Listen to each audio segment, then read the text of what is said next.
New assault rifle, some balance adjustments to old favorites, and a few terrain changes to Destin. All this and more as we dive into the Update 22.2 patch report. First up, a popular new French assault rifle is hitting the Battlegrounds. The FAMAS is a 5.56 AR capable of single fire, burst, and full auto. You won't find this new weapon among normal loot, however, so check care packages and other special areas where powerful weapons spawn. We're also giving a couple tried and true ARs some balance adjustments, with the AUG, M416, M16, and the Mutant all receiving a few changes. Check out the patch notes for full details on these. Also, with the introduction of the FAMAS, the AUG will now spawn among normal Battlegrounds loot. Destin is also getting a few changes, with the addition of several hills between Barcliff and Tarita, to aid players making the long and perilous trek. There's also a new dirt track south of San Carno, to break up sightlines a bit and add some more interesting flavor to that area. And since the PUBG 6th anniversary is fast approaching, we're also putting up some festive decorations around Erangel, Miramar, and Sinnock.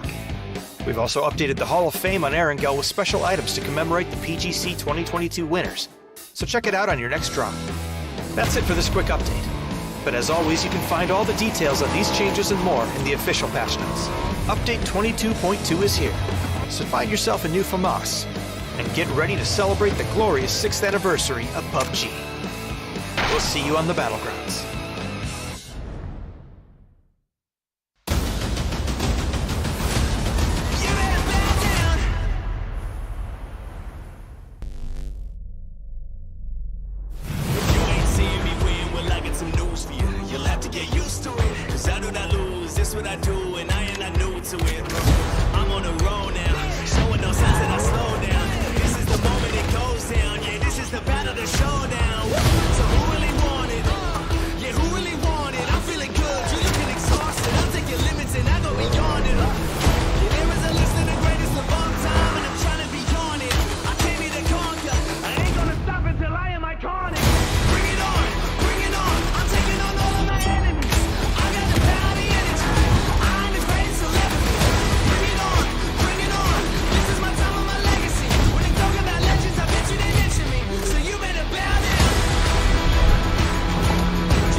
the latest game from Krafton and 5min Lab. Fast pace and full intense PvP action brawler game.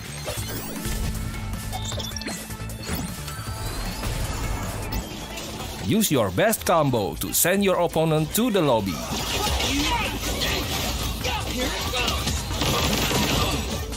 Select your legends and be the winner.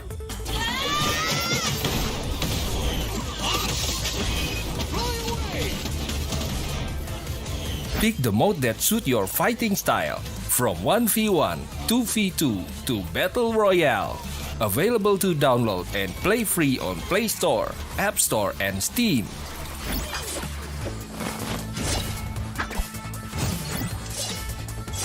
Let's be legends today!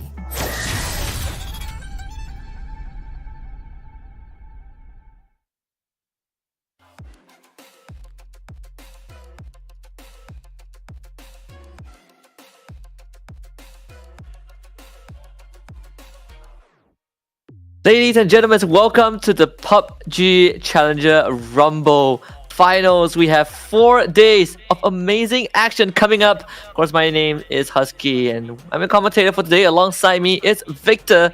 We have so much to talk about, with so many things that I think we need to go through. But just to give you guys a good idea, is that we have 20 matches across 2 weekends, and a lot of things are on the line.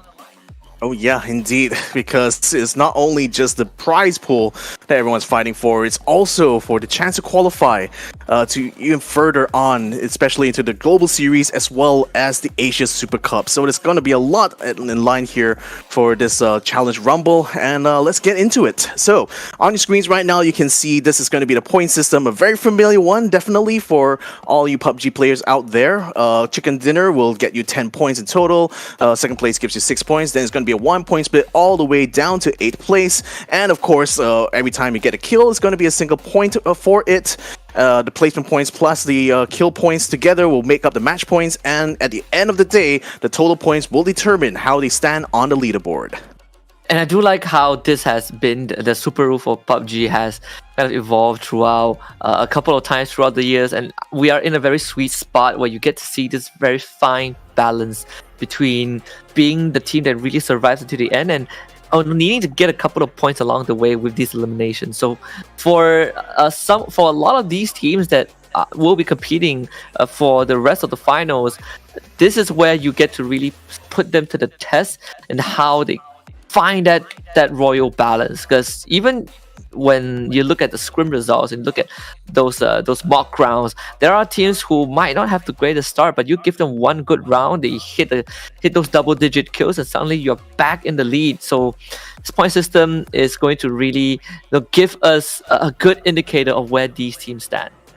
Exactly, and of course it's always going to be about the team that really is able to capitalize on opportunities and also mitigate any sort of like weaknesses on their end, and throughout the course of the day, especially given that a lot of these teams, this will be kind of like a test bet for them to see how they stack up against these other regions here. It's also going to be very interesting to see how these the different regions play styles will come into factor in this tournament here, because of course given that we are this is kind of like a qualifier to the Global Series, we have up to 4 different regions that are taking part in this competition. We have teams coming from Indonesia, we have teams coming from Australia, we have teams coming from the Philippines. So it's kind of like a unusual mix, I have to say, because it's quite rare we get to see like Southeast Asian teams fight against Oceania teams. So that's kind of exciting for me to see, especially in PUBG PC here. Yeah, and I think the best part is that the teams that get first place, you get the direct slot into PUBG Global Series Phase 1. But these are our 16 contenders that will be duking it out for the rest of the 2 weekends. 4 Piggies, Archangel Predator, Action Philippines, 4 Samurais, Aurora, Charm Farmers, Chicha Gaming, Tanax. Yep, and on the other side there, we got Panic Esports, Exo Clan, Gas Cans, From the Future, One Call, Pintados Esports, Starlight, and Trident Esports. So you can also see which countries each individual team come from, and it seems like there's a lot of Australian teams actually taking part in this. I'm quite surprised by that. But nevertheless, it's going to be up to the other regions here to show them up. Here are the points as far as like how it's been. I think in the season 1 so far. So rank 1 here, you get 740 points. Rank 2, you have 640 points. It goes all the way down to the rank 16 there. So I guess you can kind of get a sense of where the kind of would stand, I suppose. Just a lot on the line, again, first place you not only get a whopping 740 points, you get that direct invite into Global Series Phase 1. This is what all the teams are going to go for, but of course they have to go through the hoops and hurdles, the trials and tribulations. For today at least, we will have 5 matches. The first 2 matches we will have it on Erangel, and we will close out the rest of the last 3 matches on Miramar. And I think it's just a very great balance, because you get to start off on this very classic map, the map that we all love and adore on Erangel. And when we head to Miramar, that's where you really get to test the macro of these teams, how you really maneuver a barren land that doesn't provide you much cover. Personally, throughout the years, ever since the inception of PUBG, Miramar has always been my favorite map. I enjoy maps that don't give you the convenience of cover. I really and I think it's just more on the technical side, right? How these teams are really put their mechanical knowledge to good use. Miramar is that map. Indeed, and of course, it is one. Given that it's been in play for such a long time, a lot of the nooks and crannies of that game of that map has been explored. A lot of like strategies have already been developed like over years now at this point in PUBG PC for those maps. So it's also going to be a test really of like how much experience and knowledge these teams have, because if I'm not mistaken, some of these teams even have been playing or rather some of these players have been playing quite literally since the start of PUBG itself. So a lot of expectation on my side to see like whether or not these hyper experienced players will actually be able to use that experience to their advantage here, especially in this day and age of PUBG. So first match of the day gonna be coming up right about now here, and we're gonna be going on to our classic map of Erangel. Pretty familiar place, almost kind of like home, isn't it, for the PUBG player here? Oh yeah, I mean, if you have played PUBG, this is definitely the map that you are incredibly familiar with. Though, I remember that it's good that you brought up the fact that some teams and players have been around for very long. Because I remember when I did the Challenger Rumbles, I think around, that's 2023, I think around 2020, 2019, it was so long ago. But there are still a couple of a few of these names that are still around, and some of the organizations that were around back then are in here. I think Archangel Predator is a very, very familiar name to not just the PUBG fans, but especially the Filipino fans. And some of their players are still there in that in their roster. Some of them have moved on, but they are playing in a different team that is also a part of this final. So a lot of storylines can be lined out. It makes it even more exciting as we head into the first map. Exactly. So looks like Erangel is going to be a go very, very soon. So we'll be expecting to see all 16 teams jump in as soon as they are ready. In fact, the flight is already on the way, moving in from the west side to the east, cutting across the map, not quite splitting it halfway. But now it's just providing a bit of an interesting conundrum here. Do teams want to take the northern side a little bit more, which since that's where the flight is biased to, or do they want to head further all the way down south? Maybe even get all the way to the Sosnovka Island there, and hopefully be able to get some good loot from that point on. But there we go, everyone all jumping in. Do like this distribution. I feel like this is definitely those scenarios where you get this very uneven flight path, and just based off of the initial drop, you're looking for any overlap that has a higher tendency of happening just because there's lesser space to wriggle around. Does benefit the southern side more because there's so much more open space. We saw a few of these players really getting access to vehicles. Bit of an overlapping between Chicha Gaming and Action PH down in the middle, but this circle absolutely deadly. Towards the southern side, only 2 teams being included on the very beginning, so gotta expect a mass migration as we continue into this match. I kind of feel bad for the teams because I think I might have jinxed them a little bit because that circle literally landed on top of the island. So they're going to have to get there either way, though. But nevertheless, this is still early game. Still plenty of time for some of these teams, at least, to get some of their farming underway. We're seeing Jeski currently picking up a Scar already. So let's see whether or not he'll be able to collect even more. We already see a teammate of his picking up a vehicle as well. And that's going to be a very important thing, being able to stay mobile in this map here, especially for the teams that dropped on the north side. They're definitely going to need a vehicle in order to be able to make their way to the next safe zone. Honestly, I was expecting a bit of that early skirmish down in the center. Bit of that again. Action PH, they were caught in kind of that, I would say, the hard drop scenario. But so far, nothing much has happened. So we are gonna go down into that. Basically, your very I want to say very standard start, but you see Archangel Predator catching that early bullet. Thankfully, no casualties just yet. None getting dragged back up. They do have that vehicle to start navigating around that plains. But again, they are crossing the Gatka fields. We're heading towards the southern side. It seems like AAP, they are going to be the first one to make that early move. Action PH also doing the same as well. You want to gain access as early as possible into the southern zone, and they have just gotten there. Yeah, APH as well just arrived into the safe zone now, and they have literally a fleet of vehicles, so they're certainly looking to try to cover a lot of ground. Might even bump into one call, though. I see Trick hiding inside the village just to the left of where Action PH is right now, and you can even see Rems just keeping an eye out on that building there, but Trick doesn't seem to be willing to give up his position quite yet. He is quite literally alone there, as Jeski is only just about rejoining his group. In fact, Trick now, having seen the whole convoy gone past, looks like he's going to be tailing them. Looks like one call really wants to try to take the fight here. Yeah, this is and they're taking that perimeter of the circle, right? We're seeing them kind of setting out guard inside. Trick just switching up vehicles. So this whole convoy will start going down south, but not really in the safe zone. No, they're skirting kind of the edge of it. And considering the fact that when we look at the southern circle, there you gotta cross onto that island. There's very little path for you to head right in unless you go for a swim. And I think one call has decided to make the decision. We're gonna maybe start gatekeeping some of these key zones. And I think the motive is really, really clear. They're gonna set up shop at that bridge, perhaps get a couple of free eliminations along the way. In fact, we're already seeing another team just getting ready to make the cross of the bridge here. So one call is already on the scene, setting up ambush points now. We have EXO as well taking up to the hills here.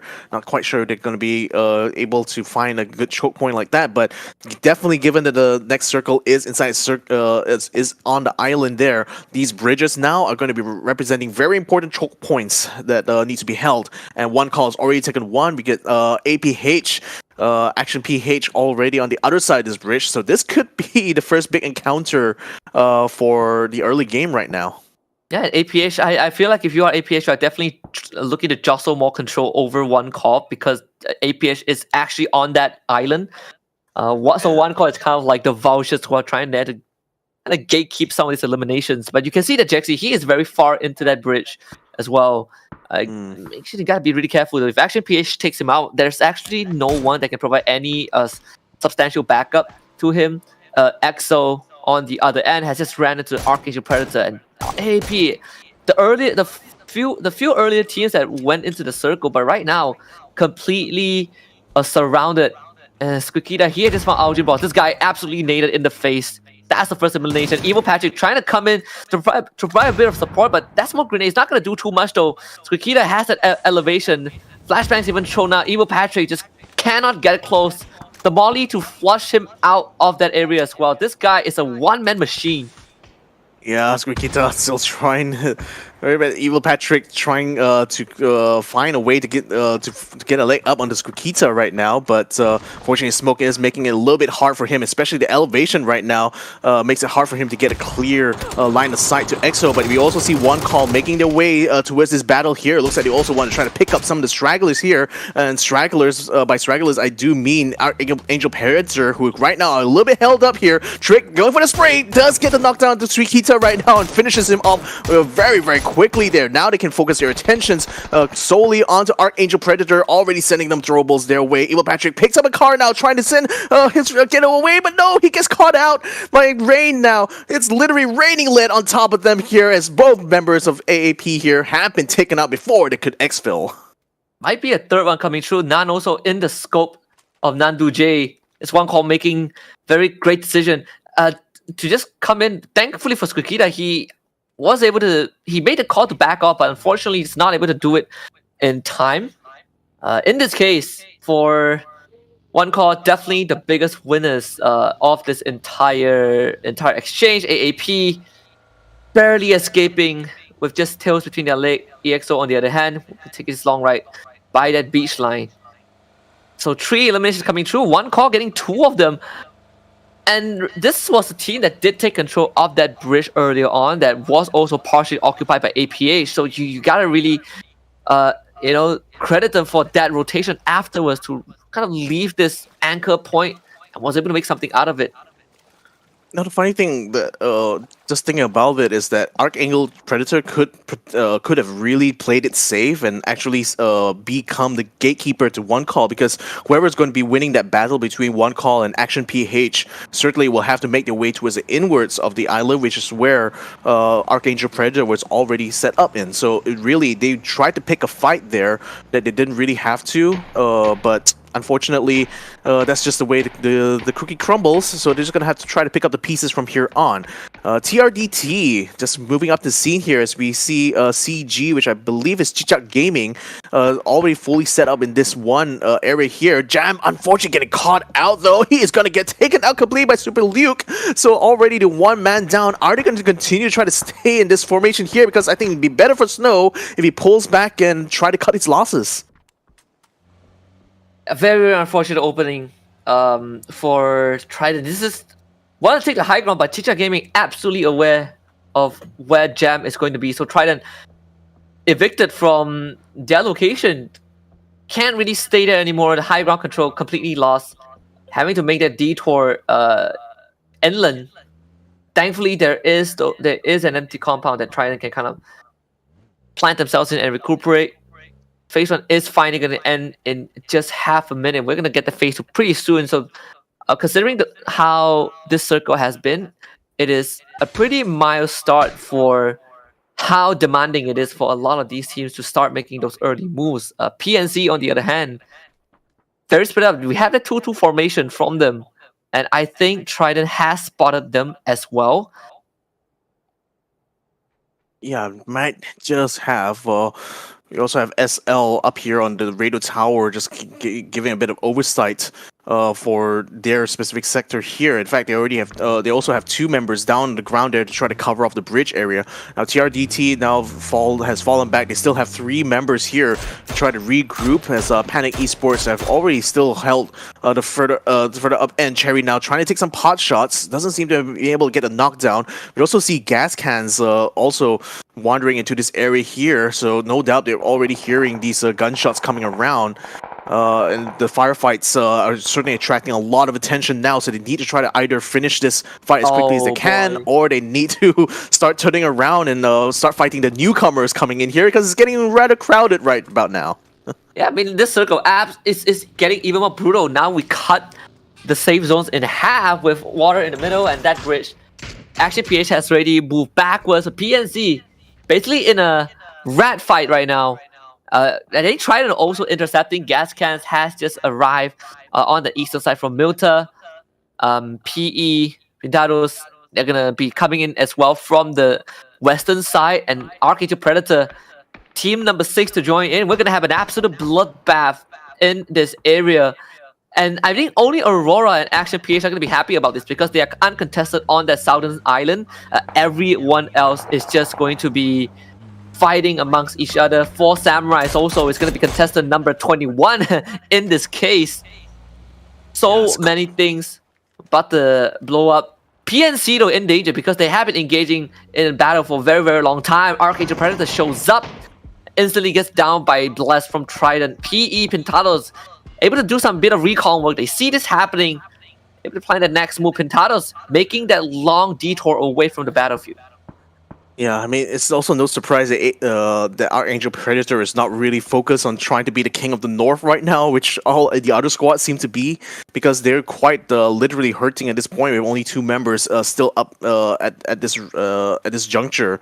But right now for 4 Samurai, they are quite literally on the edge of this next safe zone here, and they are finding themselves in a very awkward place because, you know, with the firefights breaking out in all corners here, they really need to try to find a good place for cover, and just some guys finds one only to get sniped by Super Luik, who spots him just entering inside.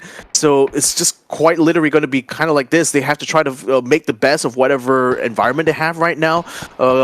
Chicha Gaming is already trying to put a bit of pressure right now on 4 Samurai's village here, but they don't exactly have a really good place to take a fight here because it's still quite far away from the bridge. So they need to try to figure out a way to get themselves closer to there. But right now, 4 Samurai kind of has them locked down here, and they really want to try to finish this fight here. Yeah, 4 Samurai under heavy fire as well. Super Link getting directly challenged over Ayama right out into the open. Actually, able to push Super Link back. That is very, very crucial for 4 Samurais. You gotta keep a bit of that control. And the fact that, you know, the sheer amount of courage that Murayama had to do that, to push Chicha Gaming away, is going to keep, you know, 4 Samurai safe. With that being said, I think 4 Samurai is going to be enjoying a bit of that peace, at least for now. But Chicha Gaming, on the other hand, not willing to give up that control of the high ground. Yeah, and the problem is that in about less than a minute, that blue zone is going to be coming in, and it's going to add even more pressure to 4 Samurai because technically they're being gate kept right now in that situation. But for Action PH, pretty much still holding at south side, just waiting to see which team's going to be coming their end. But given the nature of this next circle here, I think it's going to be time for Action PH to finally join in the battle in the north right now, which is very much raging on there with Archangel Predator right now trying to take on Panics. We also see 4P moving in on the AAP's position. They're going to be in a world of trouble very soon because they're going to be completely surrounded by all 4 members here. Panic Esports in the meantime continuing to keep them suppressed inside that building while 4P just moves up on them. One call as well is starting to make some moves and getting a lot of attention there. AAP now, Nan has been taken down, so Elec is going to try to hold his own for now. Managed to take one down. He's actually managed to get all 3 down. He does take the last person out, so he is quite literally the last man standing here. Yeah, Alec basically keeping AAP in the entire game. 4P just got swamped, and now you have all these smoke grenades. Might not be for long though.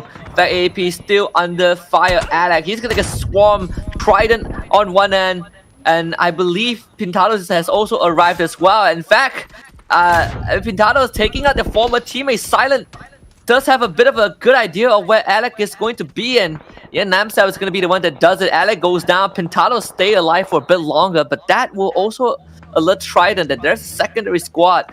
EXO in the meantime able to touch down in a nearby compound with Chicha Gaming on the other end of the field. Not much is going to be going on between them. 4 Samurai still pretty much have already evacuated where they were, so EXO taking that spot. Now they are the ones that have to deal with Chicha Gaming. Yeah, I mean, Pintados Esports definitely was like capitalizing so much on that fight there. Quite literally just picking up all the stragglers there and quite just winning outright. But nevertheless, Action PH still only just making their way across the bridge right now.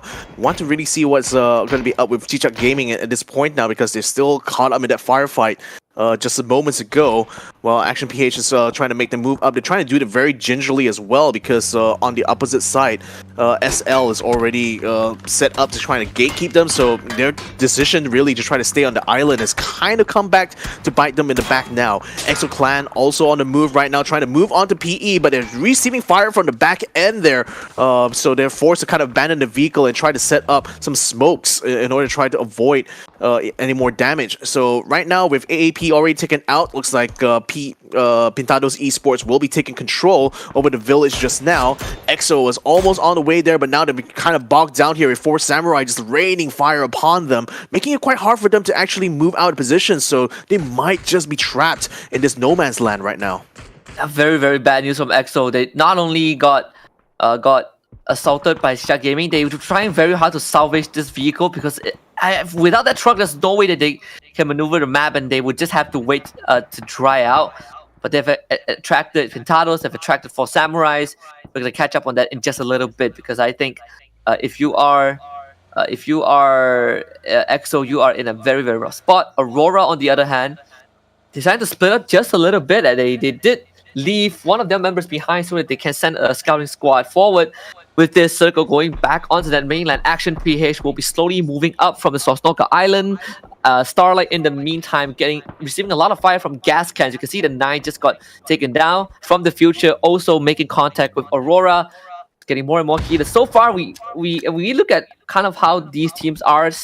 The teams that remain in the match, teams like Panic Esports, they've been active for so long, but they are still 4-man strong. Rain, unfortunately, catches the nade in the face, and another nade comes right through, this time onto Amped. And EXO just not able to do too much in this situation. Unfortunately, EXO out. Yeah, so unfortunate for EXO because they quite literally got themselves into this situation here, getting caught out in the open, and that's the kind of nature of this circle right now. There's not a lot of cover unless you're already set up inside one of these villages here.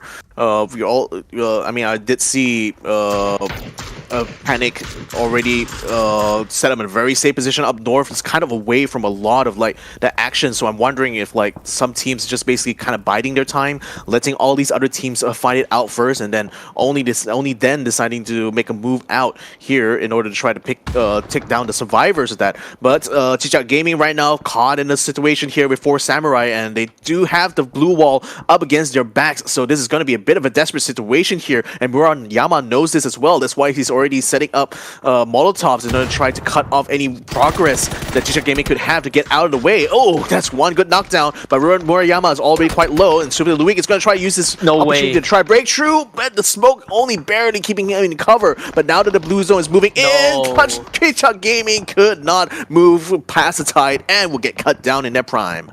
Very, very unfortunate. Meanwhile, Rams actually gets knocked out by his own teammate, Rudavin. That's not the roadkill that you are looking for. And then there's this very unlucky circumstances for APH. Getting rid of one of their teammates. 12 teams still remain though. We only have 4 wipeouts so far. 4 Samurai getting one of their members knocked down early on, but should be able to retrieve him. Valving stand this circle, slowly inching back towards the center, so you get all these squads kind of caught outside, and a couple of gatekeepers, gas cans being one of them. Hayase able to find Rudavin again from long range. Yeah, Gascans probably has one of the best positions right now in this circle here, but everyone else is stuck on the edge. Are going to have to fight it out. And APH, you know, they're taking a lot of damage there. Starlight has been kind of stalking them ever since they got across the bridge, and now it seems very much committed to keeping them suppressed and gatekeeping them possibly from this next zone. TNX as well, kind of stuck on the edge of the blue zone right now, as one call is keeping them gate kept very effectively from their positions here. In fact, TRDT as well is doing the same on their side. So TNX is just facing a 2v1 battle here that they can't really afford right now because the blue zone is already creeping in. Aurora, in the meantime, actually receiving a bit of fire from Starlight. They get a pretty comfy space on that corner. Oh, the nade almost completely destroying the vehicles of 4 Samurais. They just were able to get there in time. Aurora actually getting own knockdown, friendly knockdown. Milko onto Jumi, but we gotta keep an eye on to 4 Samurai against PE right now. Pintados having a couple of covers to work with. Fatty with the Molly in hand, looking to flush out. Silent Namja getting bombed from Fatties. What a beautiful nade. That Molly, unfortunately, is going to get extinguished by the smoke very, very quickly. CJ trying to hold the fort, but it's just him and Silent against the rest of 4 Samurai. Silent also getting absolutely pressured from multiple angles. Couple of debris from the vehicle to walk around. They were able to stop Fatties in to start, but unfortunately not able to do too much from that. Just some YSA just comes right in the building looking for those final touches, and there's only CJ left. Just some GN getting absolutely blinded. Silent with that over the wall lob. A good flash to buy some time, but not much more room for him to work with. I mean, the thing is that I think the battle's kind of been lost right now. It's just a matter of how much more kill points that Silent can get. He managed to get one off of the wall, just now trying to find another one here. Uses the vehicle actually as a bit of cover, and just tries to gets a second kill through the window now. Can he get a third one as he tries, as they try to surround him on both sides here? Unfortunately, that flanking maneuver will work there, and they will be able to bring their teammates back up. So very valiant attempt there for Silent, but unfortunately could not confirm the kill. In the meantime, though, FTF now moving along with the blue zone, catching one and catching two, and Aurora has unfortunately caught the bad kill there because they have been eliminated in 10th place.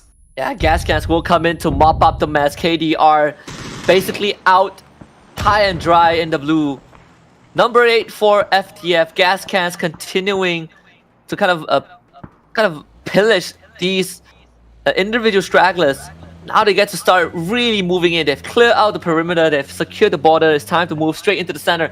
And I just want to put a note that Panic Esports have been in the center. They've been fighting for the past, I don't know, like 8 to 10 minutes, and they are still 4-man strong. This is a team from Oceania you really got to keep your eyes on. PNC, one of the strongest, one of the most anticipated teams coming into the Challenger Rumble. And they have a very, very comfy compound to work with, at least for now. Gas cans now still continue to play on that perimeter of the circle.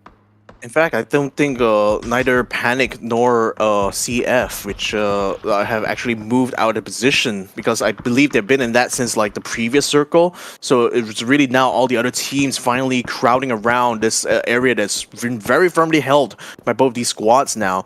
ONC currently a bit spread out, and Jeski got caught out in the middle of the street there. So 4 Samurai already pulling off good kills here, just off of their good positioning right now. YSA trying to snipe one onto Pusher It, can't really nail him down, even though he's trying to get across the road right now. GN as well, just making sure that the back line for their squad is also covered as well, because quite literally, no matter where you look on this circle right now, there's definitely enemies lurking in every nook and cranny. Whatever piece of cover they could find, these open ground, they're definitely trying to make use of it. ABH right now, JO getting completely dumpstered by multiple teams all around, and they find themselves in a very bad place out in the fields here. I think they really need to try to get the heck out of Dodge. Last also getting a point for his team. 4 Samurai now coming in from that western side. Might run straight into Charm Farmers, though CF have been holding their spot for the longest time, and PNC again still kind of the central anchor of the entire safe zone. CF might have to get down and dirty pretty soon, with 4 Samurais really kind of slowly approaching them. Valis will kind of be that front line, but he's also on scouting duty. Meanwhile, off screen, gas cans taking on one call. We get the initial knockdown onto Trick. And 4 Samurais, unfortunately, they don't have the luxury of any houses, so kind of have to play that Highlands with that vegetation. So far, CF not able to do too much, but if you look at the southeastern side, that's where gas cans have been hovering all these times, and now they have a very clear space to walk forward. Yeah, they do still have a couple of vehicles, so they're just going to be going 2 by 2. Though Nico's still trying to catch up the great shot there. They still are trying to use this hill as a bit of cover for now. But as soon as that circle, as soon as the next circle comes out, they're probably going to have to find another position. But at least this is going to be a good place for them to start with as they try to assess the situation here. So knowing that there's 2 complexes that are being held right now, one by PNC and one by Charm Farmers, it's imperative for all these teams that are just on the edges of these circles to try to push those squads out of those compounds. But with the throwables being sent in, Trident Esports finding their progress very much hampered at this point by one call who is very determined to try to kill them off right now, sending as many grenades as they can, just raining fire upon their foes here. One down already. Only Snow is still left alive right now as another throwable gets sent his way. They will be able to finish one off. Snow now fighting for his dear life, but unfortunately, nothing could end his last stand. Basically a baby shower of grenade. Big Boy Maka runs around the corner but gets absolutely sprayed down by Luke. Gas cans holding this spot very well, finally making it into that main fighting zone. Gas cans slowly clearing out the building, and honestly might be kind of the last stands for Charm Farmers at this point. 2 more left for them in a completely separate building, knowing that they've basically lost a majority of the control over to gas cans. PNC in the meantime still holding on pretty strong, uncontested. The only team left out of the blue zone of the circle right now is one call. Yeah, I mean, but the thing is that they're down to 2 members now and down to even 1 at this point because Nando has just been knocked down. So Trick is going to try to run away and probably try to save a little bit of time here. Fortunately, just kind of having to abandon his teammate a little bit, setting up some smokes and trying to find a better piece of cover.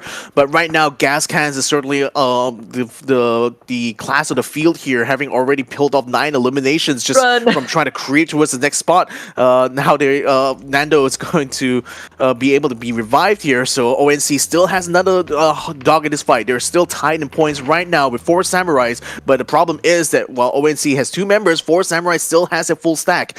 Now, so does Gas, but Luke 12 has just caught a stray shot as they try to get onto Charm Farmers, so it's not going to be an easy progress for them getting onto this complex here. Panics has not moved from their spot at all, still covering their windows. ONC tries to make a move. Nando gets knocked down for the second time now. Trick unfortunately has to abandon him as he gets towards PNC's compound, only get cut down even before the vehicle reaches the compound. A spray from left, right, and center. Gas Cans able to pick Luke back up. He actually knocked himself down with the vehicle. Grick looking for the second floor nade, actually gets caught by Q Taxi in the process. Gas Cans getting a decent trade back as Luke will find that kill at Kumukao. It's gonna be shot from the back though. Not much compounds gotta work with. Need to find a safe spot, so forced to enter that building, but the nade just sufficient to take a reel. So Gas Cans stay alive, and they should be able to recover that fallen member to get back up to their feet with the entire squad. Panic still pretty much anchored in the center of the entire circle. We're gonna get a full squad showdown between 3 different teams. Panic Esports really hit the jackpot here with like the complex they've held, because they have not required to move at all for the last 3 circles and have been making full use of that position to be part of like the final squads in this circle here. So right now they need to try to rack up the kills, because if they don't, they still may not be able to get a lot of value out of this position here. But frankly, with Gas Cans still having a lot of members on the ground, so is 4S, who are very slowly making their way up. In fact, just kind of sneaking their way towards Panic's complex right now, until Suspect actually finds them through the window, gets a couple of knockdowns there. Now Dusky, he is going to be able to catch the stragglers as they try to make the assault done, and unfortunately loses, takes out 2 members of 4S's right now. Only GN is the last one standing. Molotovs already being sent there by Gas Cans of all people, so now his situation has gone from bad to even worse. Yeah, nothing much that Jay can do. And I mean, PNC just the spray down on that vehicle, just perfection. Just some GN getting hit by that nade from Nikos. We're down to both Oceania teams. Panic against Gas Cans.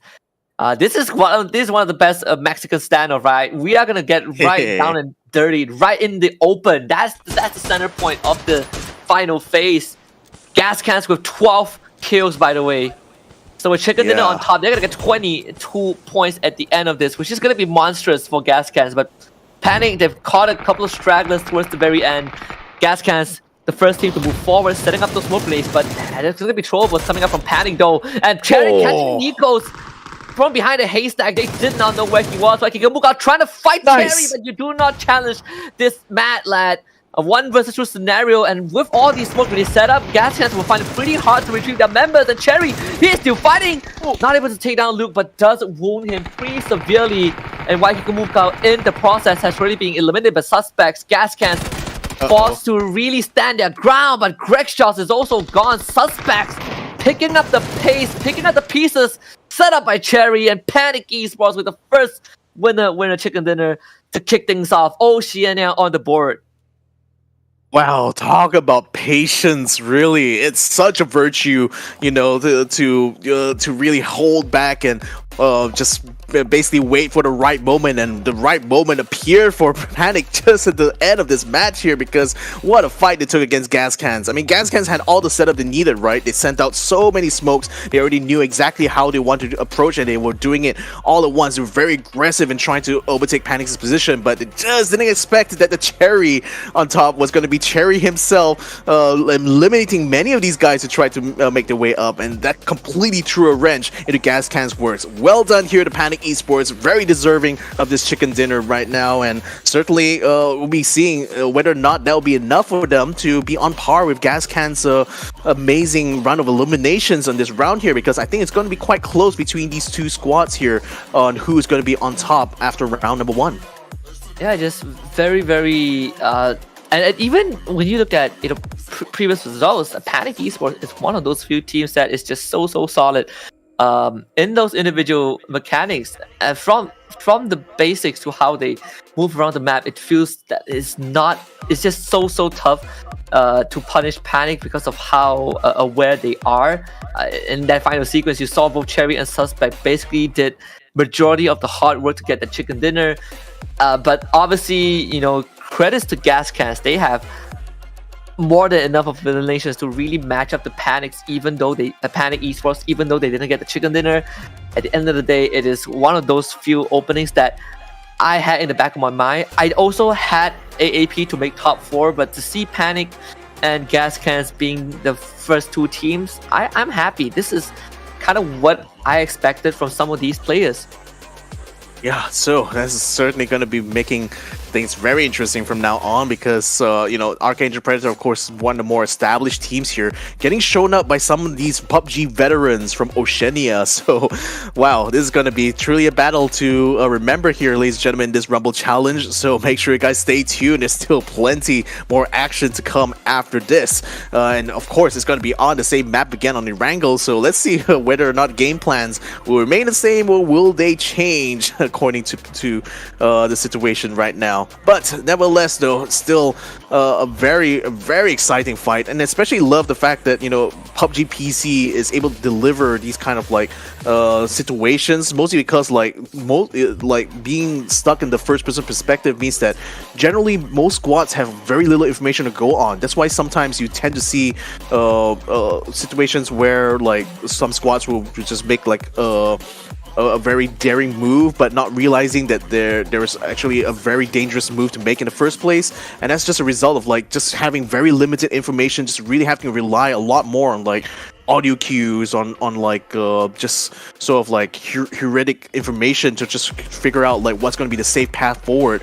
But then sometimes especially when it comes down to it, it comes down to how quickly these players are able to react immediately and just assess the situation. And these are kind of skills that as a PUBG player not only allows you to reach the higher ranks, but especially for teams that are vying to get a global series, they need to be very good in all of these fundamentals here. And it really shows, I think, in some of these situations here, where some teams that a lot more proactive, like Gas Cans, were able to just basically grab so much value from being able to get these eliminations. But Panic Esports really took the best opportunity here, given that they kind of lucked out in being able to take the complex quite in the middle of the circle for 3 circles in a row.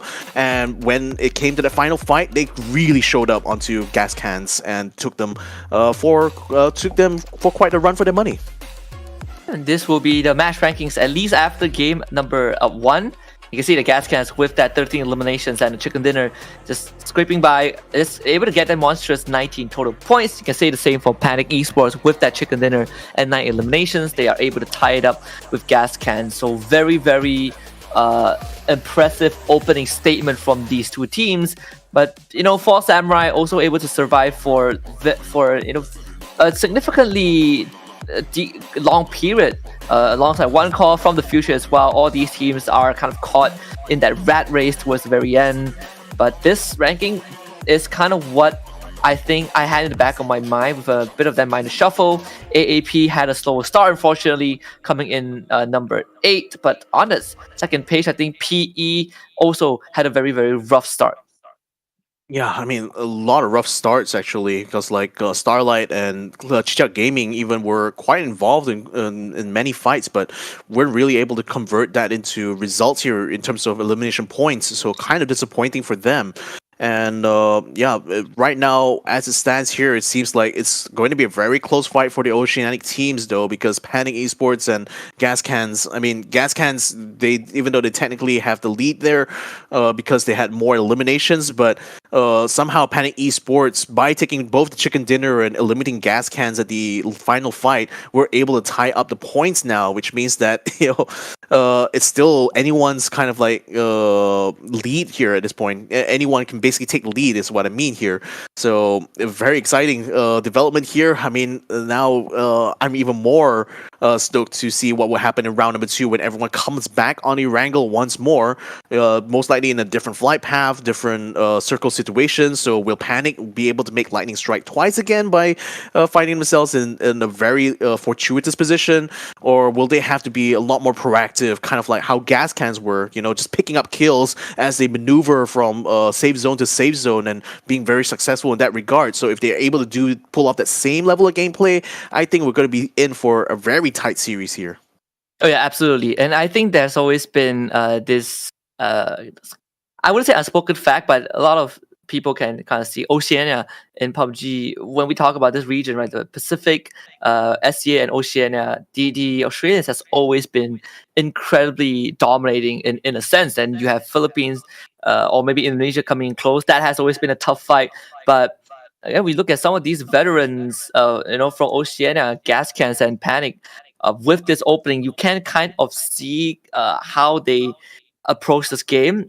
Even from back then, some of these members from Gas Cans, they have been known to be a little bit more on that aggressive end. Wakikamuka is one of it. He has been basically a standard veteran from the Oceania PUBG scene. He's been around as long as I can remember. When I first did PUBG, he was already there, and even that time, they were one of the strongest teams in the entire region.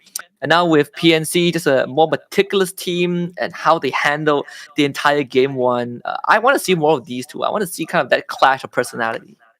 Exactly, and it's great to see that these players have strived on in this game, even though it's like PUBG. Quite frankly, has this kind of ups and downs, especially in the competitive scene here in Asia and Oceania in large. It's great to see that a lot of these PC players are still, still very dedicated to the game and still have plenty of skills to show for it. And with this situation right now, where whoever is going to be on top of the board will immediately qualify to the Global Series. I mean, they're definitely making themselves a very good case right now why they should deserve that spot here. So let's see if that's going to hold for the rest of the Rumble Challenge. But I've got to say, very impressed by what I'm seeing so far.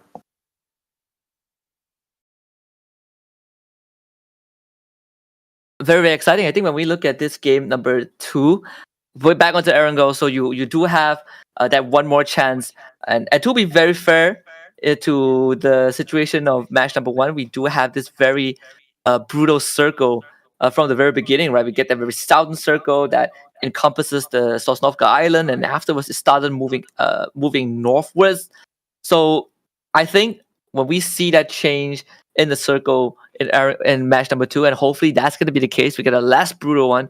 Maybe a lot of these teams will be able to do a bit more.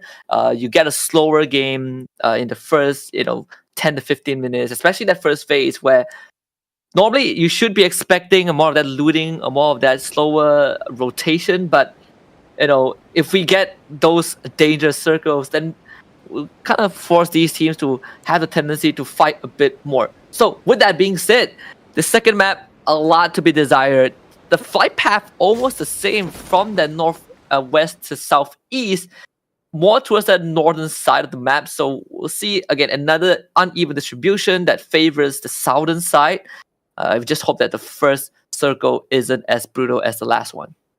Yeah, I mean, I'm already seeing kind of like echoes of what happened in round number 1 right now, but as far as you can see, gas cans very bravely just going to the northern side, so they're just straight up going towards Severny and just want to try to hold that spot there and see where this next circle comes up, and just kind of sweep from the edge of the island all the way towards the center, which is going to track quite well with what they've done in round 1 right now. AAP have taken like the western side here. They're going to be finding themselves back in battles again with One Call as well as Exo Clan.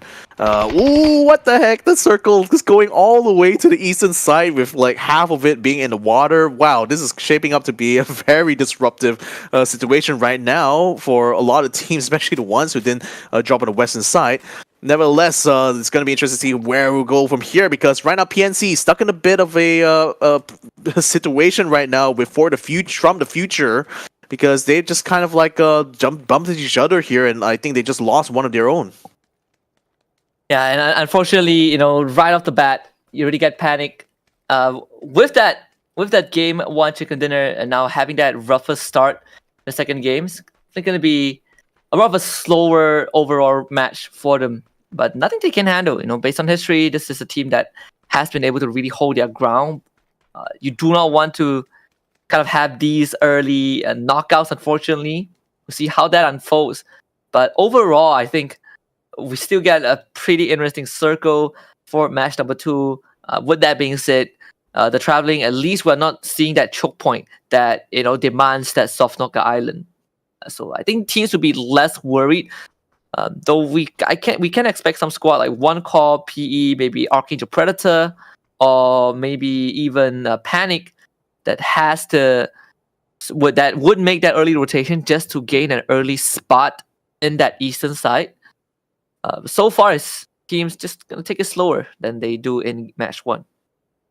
Well, to be fair, even match 1 at this stage was quite relatively slow. It was only like a few random encounters where we were able to get a bit of action, and honestly, I'm not really expecting to see much action in the first few phases here of this match. Nevertheless, though, we did see Action PH just moving quite close to where Chuck Gaming is, so there might be even an opportunity for an encounter, but I don't think either team wants to be able to taking a fight right now, especially this early into the game, when they could rather be spending the time trying to find a better place to try to defend, or rather to try to get to. Nevertheless, for all the other squads, there is still plenty of time right now to farm. Only that they have to figure out how exactly they want to try to make the approach to the western side. I think, if I recall correctly, with gas cans being closest to Sebastopol, they should be able to have a relatively easy path. Just maybe had to cut through a couple of squads, I think, to get to this next safe zone here. Nevertheless, Chuck Gaming looks like they are going to be headed towards more or less where Panic might be set up right now. So they're still kind of on the prowl here to find another complex to try to loot and see if they can get even better weaponry to shape up for the next phase of the fights. And Pintado's also going to start skirting on the corners. This is what I did point out early on. I think Pintados will be one of those teams that try to make those early push into that safe zone. That's what they attempted to do in the previous game. TD, I just found Hugh Casey, unfortunately. So that's going to be the first member from the side of Charm Farmers getting eliminated from the future. FTF just having a good elevation, and Charm Farmers driving by with the convoy, not really serving them well. A lot of info review over to FTF, and it's just so unfortunate that their recon squad face elimination. And APH, they're chasing after Panic. This might be catastrophe for Panic, but Dusky holding on so far. Pivy also chipping in. They thin the members down from the side of APH down to 3, an even playing field. And Panic doing a fantastic job in stemming the bleeding. Yeah, this is a very, very tight situation here, and you even got Portados Esports moving in from the north side. So if there are even more fire being sent out here, they might even find themselves being third party very quickly. But Rudavin is making things very difficult right now for Panics here because they're making it. He's actually pushing them all the way up to the second floor now. So they're going to try to use this high ground to advantage. Cherry's now trying to make a break for it right here. But Milla is taking fire at the same time, so he's not able to hold fire. Just continue to spray down the car. He's going to have to move position as well. Jo is going to try to snipe through the windows here, not able to take down a member of PNC. He's going to have to find another angular approach. And then now PE has moved on to From the Future here, so there's two separate fights happening right now. PE now trying to get onto From the Future here to try to take away the kills. Yeah, it's gonna be a 1-for-1 trade so far. TD getting taken now, but man, doing a great job on the silent. Now he's gonna be a 2-man push, man! Oh, holds the fort! From the Future stays alive, and PE just completely collapses. Yeah, wow, that was a very, very good fight there for From the Future. But nevertheless, though, what we're seeing here is EXO Clan getting caught out in the road here. In fact, Squeakita is being revived by Kang, will be revived here under the cover of smoke. But who is it shooting upon them is Archangel Predator is here, shooting from the hills. Even though it's a member of EXO Clan just down the other side of this hill here, trying to fight against Agent Bots. He needs spot. He needs spot empty here. He's gonna sneak up there. Finally gonna open fire. Doesn't get a kill on time. No. Oh no. That was a perfect setup there, but now he's completely squandered his chance. Agent Bot's now trying to take the last strangler, which is going to be Kang, trying to get the snipe, trying to get the spray. Doesn't get any single hits there onto the last surviving member of EXO Clan. If you're M, you are just lucky that you didn't get eliminated, but that might be a reality pretty soon though. Oh boy, you're missing the golden opportunity, and Rain. You see this? His head popped out first. Just the elevation. Disaster for EXO. And he gathered so much intel in the process as well. AAP basically teetering on the plank of life and death. Walks away with 2 eliminations in the process. You could not have asked more for them. Yep, could not ask more for that. And I mean, again, Ent definitely dropped the ball there, because if he was able to get the first kill done, he could have easily turned that fight around there for EXO. But sadly, that was not meant to be. Gas cans in the meantime, still making their roam. Still haven't really found any good encounters yet. So far, they've been staying out of trouble, which certainly makes sense for their end, because for one, knowing that they are in the lead of the board here, doesn't make sense for them to try to throw it all away, just trying to get some extra points.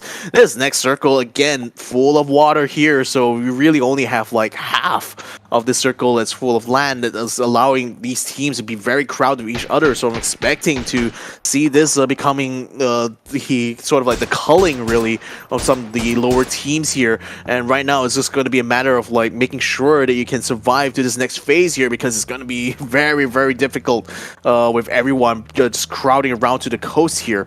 So right now, who else is going to be joining in the fight? 4 piggies trying to make their way there. They so far have not even gotten a single point in round number 1. Now they're trying to see if they can get at least some points in round number 2 here. Edmonton might actually run into gas cans very soon, but I don't think he is aware that they are set up on the hill there. He's in fact going to be running straight into fire, and from the fire into the frying pan right now for Abaddon, because he is going to be the first one taken down. A lot of recon info for Piggies. Looking for them to really make use of this intel. Everton just getting ran over by gas cans. Just unfortunate. But for Piggies, they do have the high ground control, and choosing to back off, definitely the better choice, the better decision in this scenario. We also got a glimpse of Panic Esports just now that they are down to just 2 men. EXO, on the other hand, after that early disaster, also left with 2, just cruising through the blue. Very, very late rotation. Probably the team that is going to be the last to reach any compound, but they were able to get a truck in the process, so an extra means of transport. But getting a truck will be a lot more like, I mean, again, the buggy may be a bit faster, but like the gas gives you a little bit more cover, or relatively more cover. It's still quite easy for a very skilled player to spray you down, even from a distance. But nevertheless, though, well, at least they have some options when it comes to maneuverability. Some shots being sent out to by Jo here from Action PH as they try to keep this fight going here in the center. Charm Farmers as well, trying to get some fire to gas. So is PNC. And Aura is just moving in moving into the circle. Has picked up one of the crates right now. In fact, they're going to be fighting TNX for it at this point. ONC on call is also moving in from the mansion side, and looks like TNX is going to find themselves pincered as a result here, because ONC fighting from the back here, and then Aura just kind of penetrating their front line. It's making it quite hard for them to hold their own. Archangel Predators also has just got themselves into the circle now, trying to assess the situation. The only team as closest as them right now are gas cans, but they have literally a mountain between the two of them, so that's keeping them very much out of cover right now. 10x in the meantime, looks like Lucid Freak is able to get a kill onto Jetski from ONC, as ONC actually tries to wrap around TNX and try to find another fight, but unfortunately gets fired upon by 4 samurais right now, so they're finding themselves very much in the thick of battle here on the south side of the circle. ONC, you gotta pick a fight right now, because FTF is going to be the next one in front of them, and just so many teams that have caught wind of ONC because they are just traveling in the battlefield, in the middle of it. Aurora, on the other hand, fighting Tanex Shoehorse, getting juiced. Tanex off to a great start with Aurora, just not having the members to be close enough to provide any sort of meaningful backup. So you gotta really wonder what was Aurora's plan. Worry about a late rotation probably, but there won't be any teams from behind anymore. All these teams are already in. The latest one is probably going to be EXO, who will be coming in from the north side anyways. One call now, back out in the open from the future, actually has a recon right out, and that guy's KDR. Yeah, from the future, in fact, already has a complex to work with here in this circle, so that's actually going to give them a lot of advantages this round here, because it's a very tight-knit complex, which means it's not going to be easy necessarily to fight in the middle of it, but conversely, it can be very easily surrounded should other squads decide to kind of gang up on them at once, which seems a bit unlikely at this point. Nevertheless, Aura having still stuck in this fight, I think, with TNX. With TNX right now having gotten the better of them really at this point, having already gotten 2 eliminations so far. Starlight is also just moved into the edge of this next circle right now, and they seem to have found a good complex to start off with, though by the time this next phase kicks off, they will likely have to move again. But at least for now, they don't really have too much pressure to worry about. Unlike teams like Panic Esports, definitely in a bit of a panic right now with 2 members already down and still stuck in this fight with Action PH. Yeah, he has plenty of ammo for the SLR just to keep doing those jiggle pot shots. Action PH being really, really patient with this. I do like the discipline. There's no need for them to pick a fight. I mean, if Panic leaves the compound, they're gonna get completely crushed from multiple ends. So this is APH's fight to lose. It's not that hard to flush out Panic. 4Piggy is also firing down Chicha Gaming, who is going to go for the long rotation. But this circle, and if you just pay attention on the radar, EXO's efforts have finally paid off. They are right in the center of things, right on the edge of the cliff as well. So this is from this point onwards, this is the last stand for a lot of these teams. Panic just completely pressured. They want to move away, but this timing is completely treacherous if they move right now. Pibby, you cannot drive out. SL is passing through. And Pibby, he's going to be the first one to kind of sacrifice everything to scout, but he's going to come under fire from Starlight. Pibby might not make it out of this alive. And to make it worse, gas cans, Aurora, they are all firing at that one Pibby vehicle. This convoy is going to crash and burn, leaving Dusky to be all alone to face off against the rest of APH. Just very, very tough times right now for Panic. Well, the good news for him at least is that Starlight as well as Aurora has moved onto the scene as well, so there's even more targets for everyone to shoot at, which may allow him to kind of escape through the chaos. Squeakita has already taken some hot shots here onto Starlight, who are slipping past right now, and EXO is going to have to make full use of this great position that's been delivered here to to try to survive to this next circle. Big Boy Maka trying to take some good shots there onto Starlight, finding them in a very awkward angle here, but I don't think there's going to be enough damage done from his end.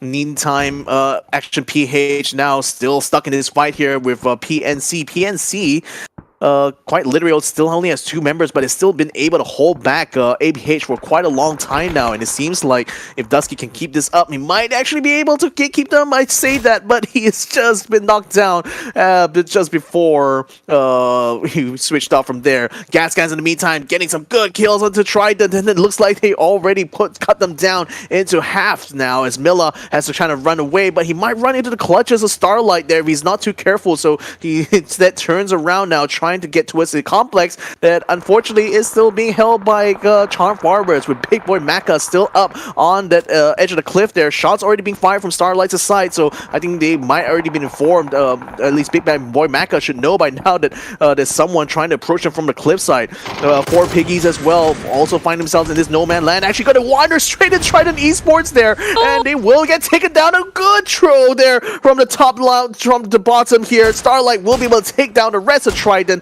and now Charm Farmers can continue their onslaught onto Starlight. Yeah, just a very unlucky spot to be in. Circle still again. Pivy, the last guy alive for Panic. APH, after taking care of Dusky, just runs straight into a firing squad. Gas cans, and from the future, just relentless. This is a chance for PV to get revenge though. If Jo keeps driving into PV, might see him. And yes, by the hands of gas cans, PV also perishes. So it's a 1-for-1 trade. I guess PV happy that he got a bit of that justice for his team. Panic Esports out. Archangel Predator in the meantime got rid of EXO, and Evil Patrick should be able to get rescued in the process. So AAP keeps the entire squad alive. Maybe, but then like Alec is right now caught up to where Chichak Gaming is, so he's gonna have to try to run away, but there's not really any way for him to run. He doesn't even have a vehicle access here, so he might even be the one to kind of like take it for his team here and leave them as a 3-man squad for the rest of this, unless he can somehow sneak away from Chichak Gaming. But they're already taking onto the high ground, so no matter what he does right now, it's very, very hard for him to get away. But look at that, he'd set up a Molotov on a balcony so that he can try to sneak through the walls there. He's already got up to the shack, and I don't think Chichak Gaming has been able to keep track of his position here, so if he plays his cards right, he might be able to slip away in the nick of time. In the meantime, Gas Cans finds one of the members of 4 Samurai, Murayama, and has already cut him down. Now trying to get onto his teammate there. Good snipe there. He's already taken another one down onto 4 Samurais. They're already hurting here very much. YSA will be finished off there by Gas Cans with his at Mark 12. But right now, Gas Cans are certainly living up to their potential right now. 9 points in total. This point tidying up with From the Future. Yeah, Gas Cans just continuing that aggression that you love. Tanex coming under assault as well from the future. Getting the initial tag and just multiple smoke grenades just to cover M0. But no, man, from behind, Real steals M0 away. Oh man, Tanex could not catch a break, and now they are completely trapped. The little building. The Asma panicking right now. Uh-oh, from afar is Gas Cans. They are circling around this compound like a school of sharks, and 4 Samurai actually taking the brunt of a couple of shots from Aspa. This is just, a triangle situation. Everyone is fighting each other. Yeah, it's not a love triangle, it's more of like a death triangle if you think about it.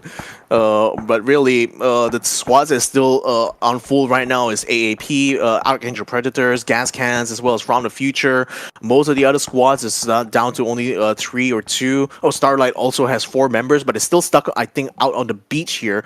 Finally made the way to the cliffside where Charm Farmers are and attempting to try to assault their complex. But the blue zone is already creeping in onto where Charm Farmers' own building, so I think they only have maybe a percentage of that building left to work with. Yep, Ryu is still safe in his window right now, but Big Boy Maka had to fall all the way back and try to hold the line against TNX is also creeping up on them at the same time. So they're finding themselves locked into a 2-pronged battle that is Charm Farmers right now.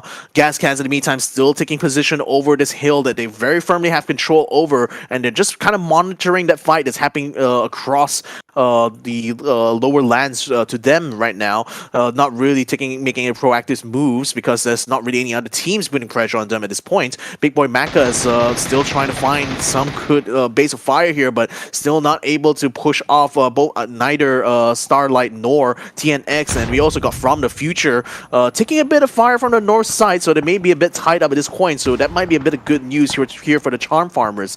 10X in the meantime still very much stuck in this very, very awkward position here. Definitely the one with the most awkward situation actually is Force Samurais, because they both stuck inside a single shack out in the middle of no man's land. Alec now still not able to pull away from Chichak Gamers, but still kind of staying out of sight and out of harm's way for now. 10X getting a spray onto Maka, not able to knock him down quite yet. Switches a sniper rifle, does a lot of damage, but not able to knock him down before he slips away from view. Yeah, just Big Boy Maka straight road to to safety. Well, at least for now, gas cans. Oh, once they get their size on you, it is very, very difficult to get away from that, to break free from that. But, FTF, 10X, Chicha Gaming, AAP, they all engage with each other, and Greg Shaw just has such a clear view. 10X right down the hill, right in the solution PH. And Aspa, he is out last this stage of 10X, no more.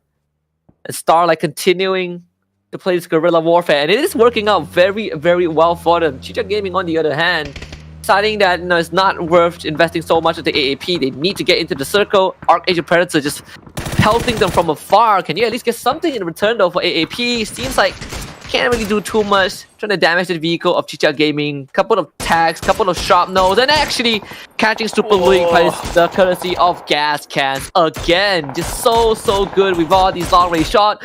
Not on the other hand, finally returning it onto gas cans, but Chicha Gaming in the meantime completely dispatched by AAP. Oh man, that's devastating there for gas cans because it's got cut down by half. If they can't get into revive, in fact, they got one more cut down here from the future as well, taking a lot of fire here from four samurais as well as Starlight. So they are not quite in a safe position now. They're down to last member standing at this point, and from the future now desperate to try to hold on to this position here. It seems to kind of bite them now because now they're forced out into the open there with the smoke only for cover, and AAP moving on to the rest of gas cans, trying to take out the survivors here and trying to flush out the last member, but then gas cans is still able to revive at least one more, so there's still a two-man squad at least at this point. Big Boy Maka now finally meeting his end at the hands of Evil Patrick, who is very much having his attention split right now between several squads who have already appeared on the hills here, no less AAP, who still has a four-man squad, pretty much the only one besides Starlight to have a full squad at this point. Evil Patrick now keeping an eye on the two members of CF that's still remaining, gets another knockdown onto Invins. Ryu is the last man standing right over Charm Farmers. Can he still hang on for dear life though? They're still very much out in the open, and Starlight is also in the position there to try to keep pressure on them. I don't think it'll be long for this world. Yeah, gas cans, they're down to just two members. Thankfully, they were able to at least save Nikos, but I think Luke is going to get hung out to dry at this stage. He is right out in the open. Archangel Predator completely surrounding the members of gas cans at this point. And gas cans having to move away from the trench that they were in. They used that smoke grenade to create a bit of diversion, but they moved towards that right side just because it's further from the circle. Algin bots. Oh, don't do this. That nade right onto Nikos. Gas cans down to just one. Can Nikos get assisted? It seems like that is not going to be a reality anytime soon. Luke wants to help. Gregshot is still there, up and running, so they give away Nikos, but they get Luke back up. So gas cans kind of juggling their members at this point. Yeah, very, very difficult situation here because there's not really any cover other than trees or the slight in the elevation differences here. And AAP certainly is trying to take the high ground here clearly by taking over gas can's former position, and now that's forcing them to try to fight out in the open.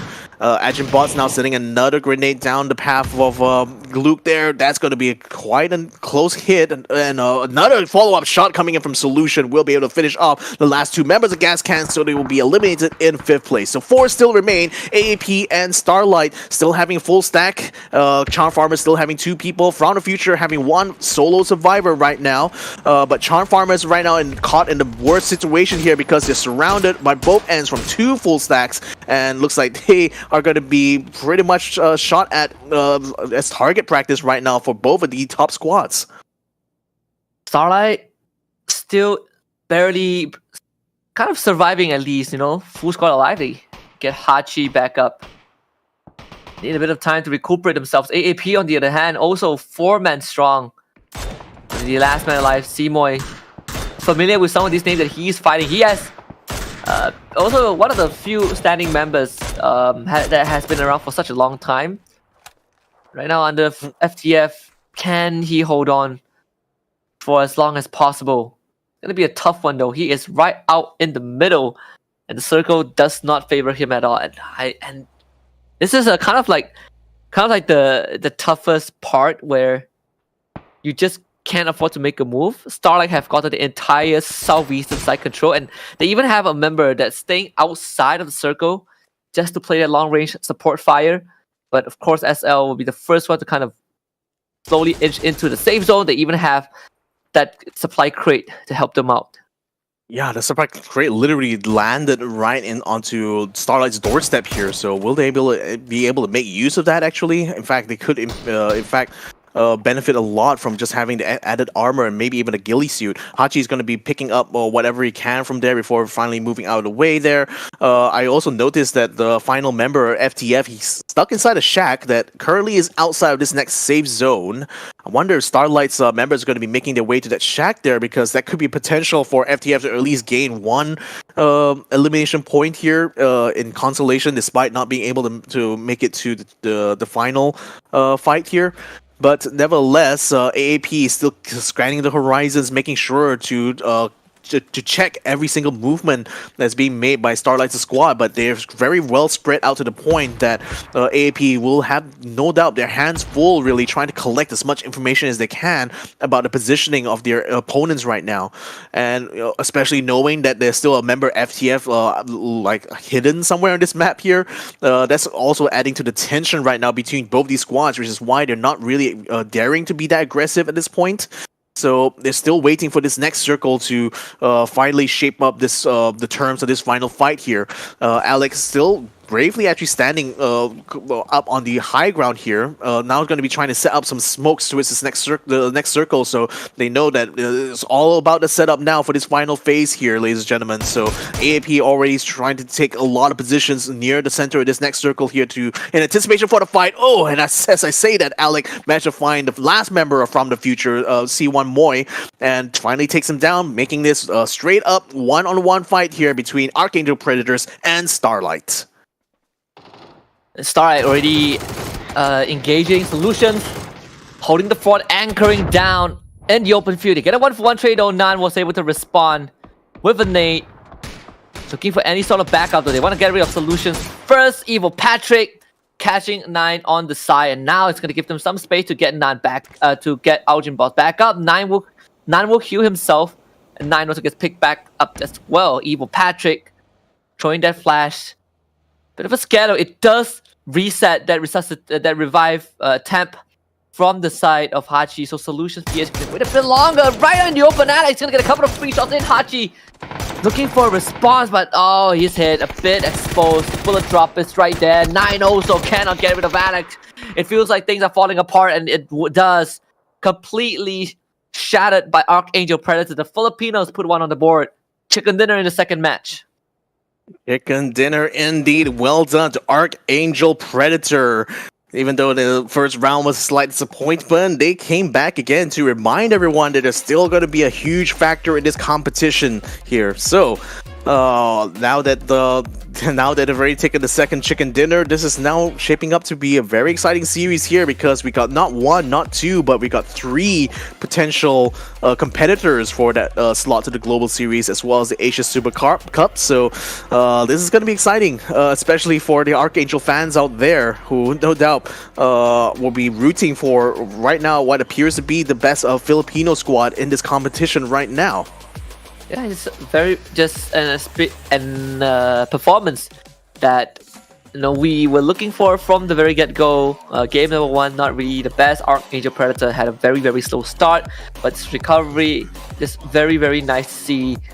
And even from way back then, Archangel Predator has always been in the front page when it comes down to PUBG and in any tournaments that they play in. So it's great to see that Archangel Predator were able to be so composed towards the very end. And a lot of credit is just given over to Evil Patrick. This guy has been a long-standing member of the roster, and now he still is one of the core of Archangel Predator, and you can just see that veterancy shine through when they need it the most. Indeed. So, with 2 rounds already done, that means that we've pretty much completed all our rounds we're going to be playing on a Wrangle here. So up next is going to be the round on Miramar, the first of 3 rounds we'll be playing here today. So a whole new battlefield means that it's going to be a whole new toss-up, I think, for these teams here. I mean, certainly the experience for some of these Oceanic teams will certainly help out a lot. The competitive nature of Archangel means that they will still try to perform their very best regardless of which map they're going to be playing on, whether it's Wrangle or Miramar. And even though they had sort of like a slow start in the first match, with them having picked up the chicken dinner in match number 2, I would say that morale should be pretty high for Archangel Predator right about now. So this is going to be a team to watch out for when we move on to this next phase of this day number 1 of the Challenger Rumble. Yeah, absolutely. And I think, with Erangel aside, we've seen the litmus test results.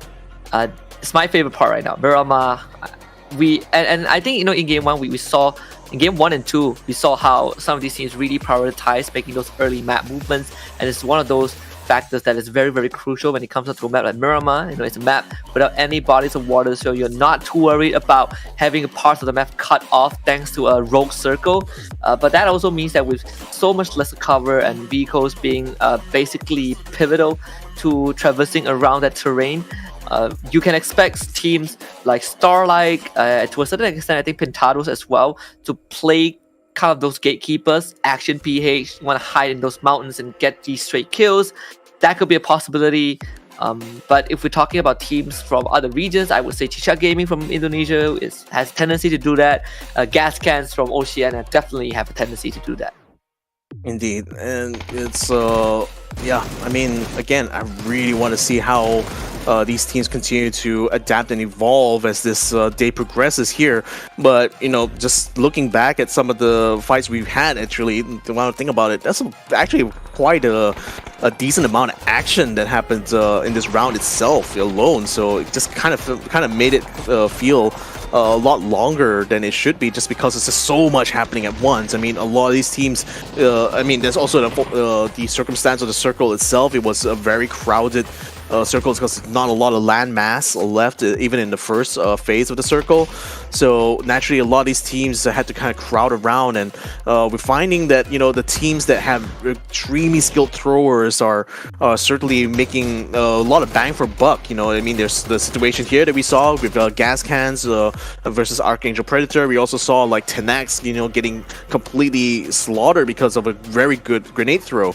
So nevertheless, after 2 rounds right now, this is where the points stand here. Archangel Predator take the top spot right now with a single chicken dinner, as well as 16 elimination points, making it a total of 26 for them, way ahead of From the Future here, who only managed to muster up a total of 17 there, with only 5 placement points to their name, despite having taken 12 eliminations. Gas Cans have been able to keep up somewhat with the rest, but have unfortunately been cut down quite early on, so they weren't able to participate in the final fight, so they were only finally able to gain maybe another couple of points here. Starlight as well has made a massive amount of progress here. They've managed to get themselves ahead of Charm Farmers in spite of them having similar elimination points. So I mean, it's still very much a very dominant region here, the Oceanic teams. But now that we see the full update here, so gas cans in total now with 23 eliminations will have 32 to the name, and that's going to allow them to still remain on the top here compared to Archangel Predators by 3 points. And that's going to keep them very much in the lead right now, even though they haven't yet picked up the chicken dinner. Yeah, and gas cans is just it's just one of those teams that is just incredibly aggressive, right? I mean, look at them. They have the highest elimination points so far, 23 out of 2 rounds. So you get an average of 12 eliminations per round. And then you look at their placement points, it's only 9 in total. So these guys might not finish, top of the leaderboard every time, but they are making up for it in terms of these eliminations. It's a very, very scary team to go up against, very, very opportunistic. I want to quickly say that, One Call is having a rough opening. I think this is not where I expect One Call to be by the end of round 2. I was looking at them in the first page, but I can also say the same for PE. It's also a team that has members that were previously from Archangel Predator that previously played with people like Evil Patrick and CJ. Right now in PE, just not able to find his footing just yet in the first 2 matches. So hopefully when we move on to Miramar, we're going to see a bit more of a PE. Yeah, hopefully, maybe some of these teams will be a little bit stronger on Miramar. We can only hope so there. But then, at least for the teams that are still on the top rung of the ladder there, they're showing lots of consistency right now across these 2 matches. So that's already shaping up for them to be the teams to beat right now, specifically Gas Cans, Archangel Predator, Panic Esports. So, like, right now, we want to see how these teams will be able to handle once the environment has changed completely here when we go on to Miramar. And naturally, with Miramar itself being a much bigger, rather a lot of more area to cover compared to Wrangell, there's not really a lot of water except for the southern side of that map. So hopefully the next circle will be a little bit more forgiving this time around, because I feel like the last 2 circles we got so far have been very much throwing people for a loop here, which it's great for a bit of a toss-up, but I think for these teams, they would much rather have a more standard round of PUBG, as it were. But I digress, though. Well, it's certainly shaping up to be a very exciting competition, nevertheless. Oh yeah, this region has always been one of the more volatile ones. I'm just happy that we get to witness this. I think it's been quite a while since we were able to spotlight our regions in the brightest of our regions, and in this case, in the Challenger Rumbles, when we look at how these first 2 matches have gone. Clearly, there are a couple of pack leaders, but that's also because we have really brutal rope safe zones for the first 2 maps. Both of them really force the hands of a lot of these teams early. Again, Miramar, I think it will really shake things up a bit more emphasis on those rotations, more emphasis on the macro sense of the game, but also more emphasis on how some of these teams who are already very aggressive take advantage of what they're good at. So Miramar, my favorite map. I'm looking forward to it. Here we go to the desert plains. That is Miramar right now, having a look over the casino water tower complex here. Right now, again, I really want to see these the top 3 teams right now on the leaderboard, how they will adapt to this map here. Will they still have like a good run of luck, like kind of what Panic Esports as well as Gas Cans has been able to capitalize on, or are they going to be able to formulate a completely different game plan here for Miramar? Knowing that Gas Cans loves to be proactive, that they love to roam and find eliminations, I wouldn't be surprised if they kind of hit the ground running by picking up vehicles early on and start roaming from complex to complex to not necessarily find a loot, but to actually find even more kill points, because by rights they do have quite a solid sort of like level of skill right now, I have to say, compared to a lot of the other teams here.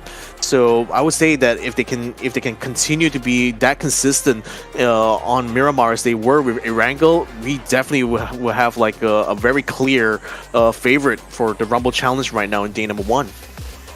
Oh, absolutely.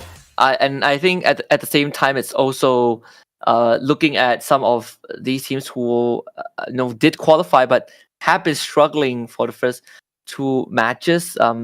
I think Tanix is one of the few teams that were just caught in very very bad situations. Chicha Gaming to a certain extent also went through that. Another round where we just have this northern flight path. It's a bit more one-sided. It's a very very wide southern territory to conquer.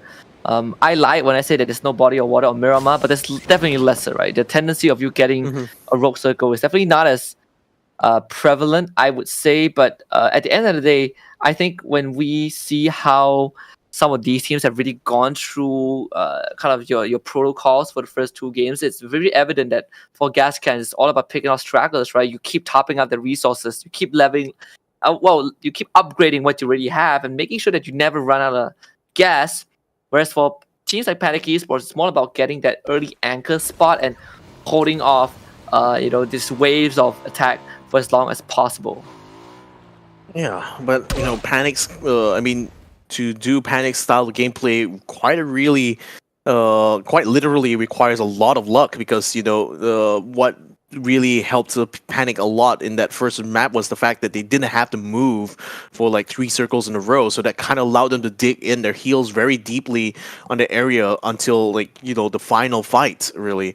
So we'll see if they can actually adapt to other ways of playing, especially if the situation doesn't allow them to be so.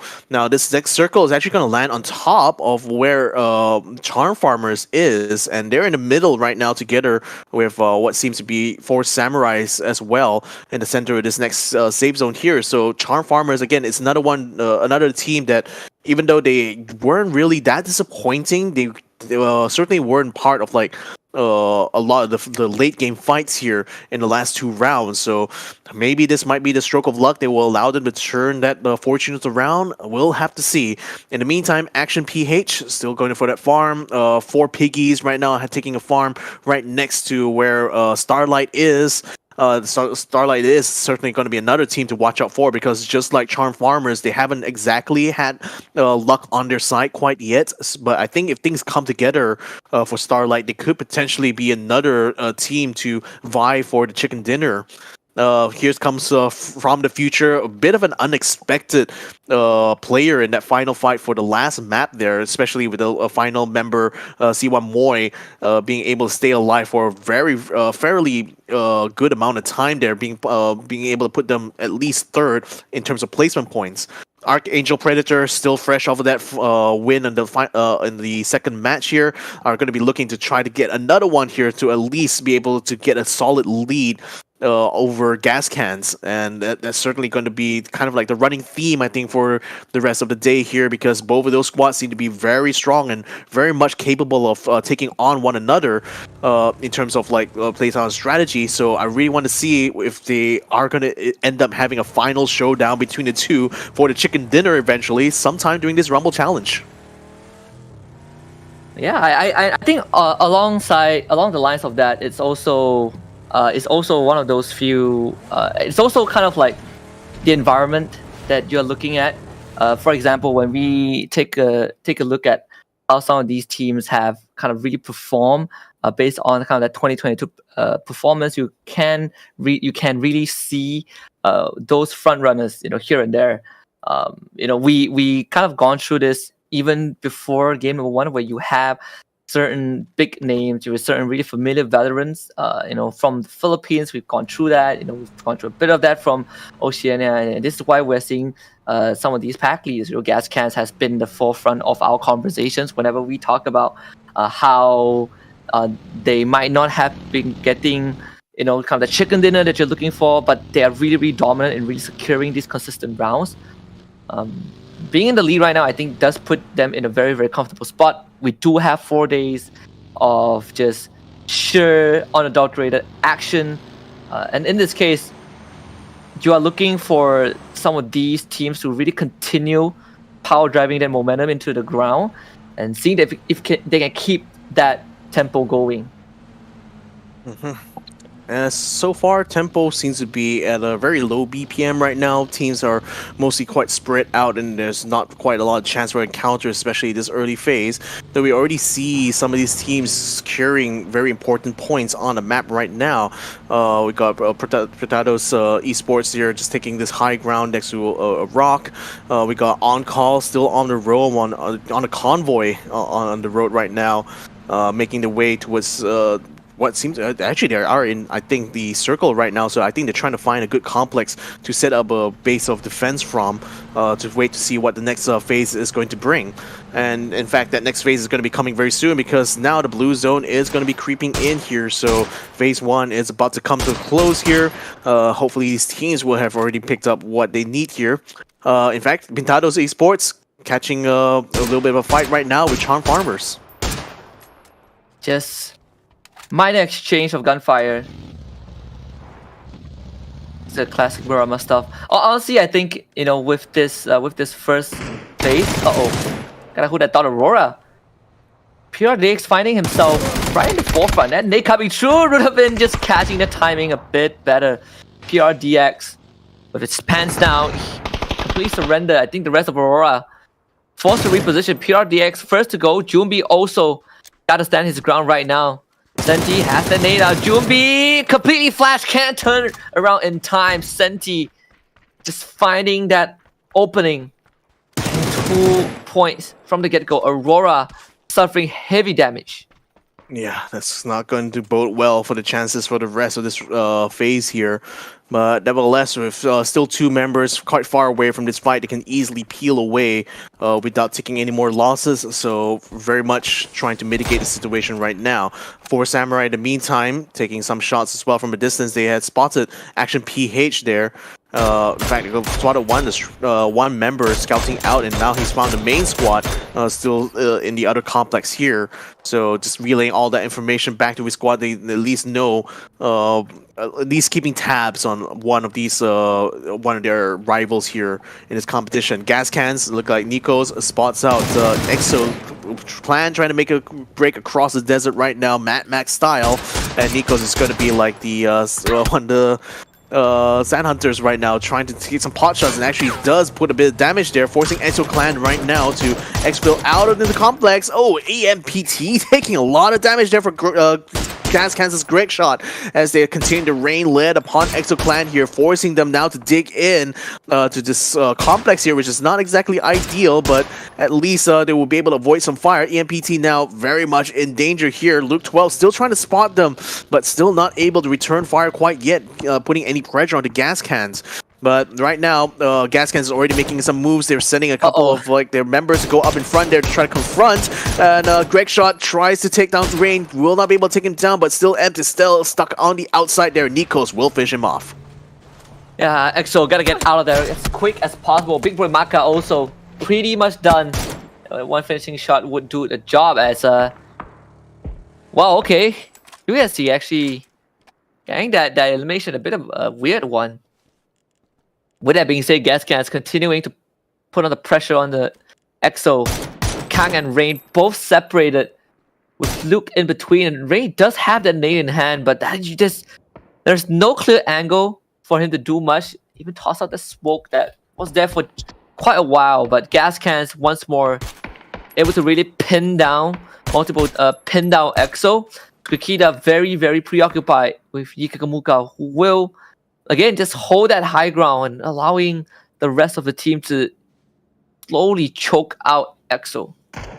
Yeah, and I think that the EXO member who's right now stuck in that fight with Yukika is going to be quite hurting at this point, because I think his health was quite low. Great shot now finally takes a little bit too much damage, forcing him to back out. This might be an opportunity for EXO to try to make some moves, but Squigita gets caught out though as he attempts to try to make the maneuver, as Mukao was able to take him out in time. Now Kang is still stuck in the complex here, and without any support coming his way, it looks like he might get pincered sooner rather than later now, with Yukika already having taken control control of his sector. Nico's still up on the hills here. Luke 12 still keeping the pressure going onto EXO's side by staying within their complex here. But Greg Shot right now is making his way towards the back here. Is he going to try to get a vehicle so they can close the distance between himself and the rest of EXO? Or is he just going to try to finish off Squeakita here to at least confirm the kill point? Yep, he's just going to go for the latter. Take the easy route first. Start slow. Kang now exposed to Nico from the back. And this is a stranglehold from gas cans. Impossible to break through. You are, like, as EXO, you are really looking for kind of these isolated fights, and you gotta win them, and that's not an easy task. With gas cans, it really felt like gas cans are now keeping EXO in this complex against their will. Meanwhile, just an unfortunate accident. You know, as Super Luigi just running down Eons. It's another day driving in PUBG. You love to see it, you know. At least it's not during kind of a gunfight. Yeah, 10x just arriving at the crossroads. In fact, a lot of space for them to work with. The northern side completely uncontested by any team. Yeah, in fact, I suppose they were quite literally able to stroll into this safe zone here pretty much. But the center of the map, that's a whole other story though. We're already seeing gunfire coming in from AAP side, from Charm Farmers, from the future as well, trying to take some shots. Gas cans as well as EXO Clan still stuck on the hillside to the west of the circle here. So they're going to have to wrap up that battle quickly at this point. Action PH also moved up from the south side. They just made it past the crater of La Bendita. And should be moving into where Chichak Gamers as well as Archangel Predator is currently locked in battle right now. So rejoining here to where Gas Cans, where we left off with both Gas Cans and EXO squad. It looks like Greg Shot has pulled back together with Kika, leaving Luke 12 to still continue to hold the front there against EXO Clan. TD trying to get some shots there onto Trident's Mila. Not able to take him down quite yet, but at least will be able to feed that information to his team. But now they realize they probably will have to maneuver out of the way now. But nevertheless, for Trident, they still these are actually quite literally the last two members of Trident here, so it's quite fortunate actually they were knocked down in that instance there, because that would have been that wouldn't have boded well for their chances at all, because they would probably be the first team to be eliminated here. Nevertheless, Gas Cans have already closed the distance now to EXO Clan, though Nikos is still going to be taking a fire point position on top of the rocks there, but he's going to have the blue zone kind of back against him now, so he's going to be forced to move out of the way very soon. Now EXO is going to be facing pressure now. How are they going to get themselves out of this situation here? I really don't know. Well, I would want to say it's easier said than done, but if they can get rid of Nico somehow, that goes down to Rain. I don't think they will have the opening though. Molly already tossed out. Kang also has his. Waiting for that opportunity. Gotta really find that timing right. Flashbang trolling just to infiltrate, and Kang instantly responds with his own Molotov. Cut off the doorway, at least for now. More grenades, just a bit of a misdirection. See where would gas can go. Kang is just tossing everything from the kitchen sink. But there's very, very limited space left for him to work with though. Ikagomuka just comes in from behind. Kang absolutely backstab. Trading with Greg Shaws and doesn't even get the knockout. So EXO down with just Rain, and Nico has his pin down. From the dawn of time, Nico has already gotten that sorted out. EXO first to get wiped. And I just gotta commend Nico as well for refusing to change position, even though he was stuck in that blue zone. Though granted, it was only a phase 2 blue zone, so not that painful. But you know, they really stuck it through there in order to eliminate EXO squad. So that's gonna be exciting there for Gas, because now they have 4 points to their name, and that's certainly gonna keep their lead pretty solid at this point. Now things are quieting right now on the center front. As okay, I say quiet, but it's still very much firefight happening in the background. There is 3 squads seem to be tangled up in a bit of a situation there. From the future also moving into where 10x is, and that's going to make it a bit of a crowded situation here at this crossroads. And yeah, that little 3-way battle happening, that's between Chichak Gaming, Archangel Predator, as well as Action PH, so 2 Filipino squads versus the Indonesian squad, with Starlight actually moving as well from the south side, so another Filipino squad joins into the fray, making a 3-way right now near Minas Generalis. By the north of the graveyard, though, is where Chicha Gaming is trying to make their way towards, but they might get themselves caught up a bit with 4 Samurai, who have already set up in this complex here and already getting themselves tied up in this fight here with Chicha Gaming. Super Luik sending a throw ball. Is he going to be able to nail it? Not quite, but that's going to force Murayama now to fall back. But that's at least keeping Chicha Gaming in a bit of a safe situation here. I'm not sure if doing that, running towards the back is a good idea, because Murayama has attracted the attention of Chicha Gaming for sure. But well, 4 Samurai at least helping out Fatties from afar. Down C is Super League. Now gotta take cover, bring his buddy back up, because to get that concussion from that frag as well. So Chicha Gaming getting held back just for a while. Then Molly at the front door also keeping Kaipon in that building. Going to be a temporary suppression, and that is just enough for 4 Samurai to safely extract Murayama. Now they get a better place to work with, but Panic Esports on that high ground just continuously and relentlessly pelting Action PH with bullets. Senti falls to the sort of lead. Suspects getting an easy pickoff. Yeah, I mean, we're going to be seeing a lot of these kind of three-way fights, isn't it? Like, at least one squad will be from a distance, taking shots, while another 2 are just going to be left tangling with each other on the lower ground. And that's the kind of situation that I think Action PH and Archangel Predator are in right now. For Chicha Gaming, though, they're very much tangled right now with 4 Samurais, but they're kind of hoping that Pintados Esports is going to be making a move against 4 Samurai that will actually make things a little bit easier for them, because they kind of have 4 Samurai complete pincer like this. But Pintados, at the same time, is probably thinking that, yeah, we probably just want to let 4 Samurai and Chicha Gaming fight each other first, and then we'll just take care of the survivors after that. So that's why they're kind of holding back. In fact, you can see from Kaio's position here, he really wants to try to avoid any contact at all costs by camping up on the pipes there. So now 4 Samurai, they very much are in the most dire situation, being stuck between 2 squads. Same as well as Action PH, because their whole squad is now practically decimated now. Only Jo, I think, is the last person still standing, but he's still trying to bring his teammate back for a revive, so they might still at least try to push through the rest of the round as a duo. But Panic, in the meantime, they spotted another squad trying to make their way close to them, and that's going to be Aurora. So we already see Dusky making his way there to try to hold them off, to allow the rest of Panic to continue this firefight against Action as well as Archangel. Panic would have to move pretty soon. The circle is definitely not in their favor. Gascan, look at Iki Kamukao. He is so far out at Hacienda. Still trying to do a bit of scouting duty. Does have info where one call is. Trident, not so lucky though. I see Miller getting fired upon by Starlight, but you can see that PNC, they are starting to make that early move. They send Dusky forward first. The rest of the members will be able to suppress APH. Not sure if they know that Archangel Predator are also heading the same direction, but it's not gonna be easy. Cherry kind of locked down by Jo. Suspects also making that move. Panic Esports just systematically sending their players one by one into the safe zone. APH loses 1, unfortunately, to the blue zone, which is now creeping in there now, so that's forcing Chicha Gamers to try to make this final push onto where 4 Piggies are, but they might even get interrupted by Pintados at the same time, so it's going to be another 3-way battle here forming at the south side, while Archangel Predator is still tied up in their little fight there.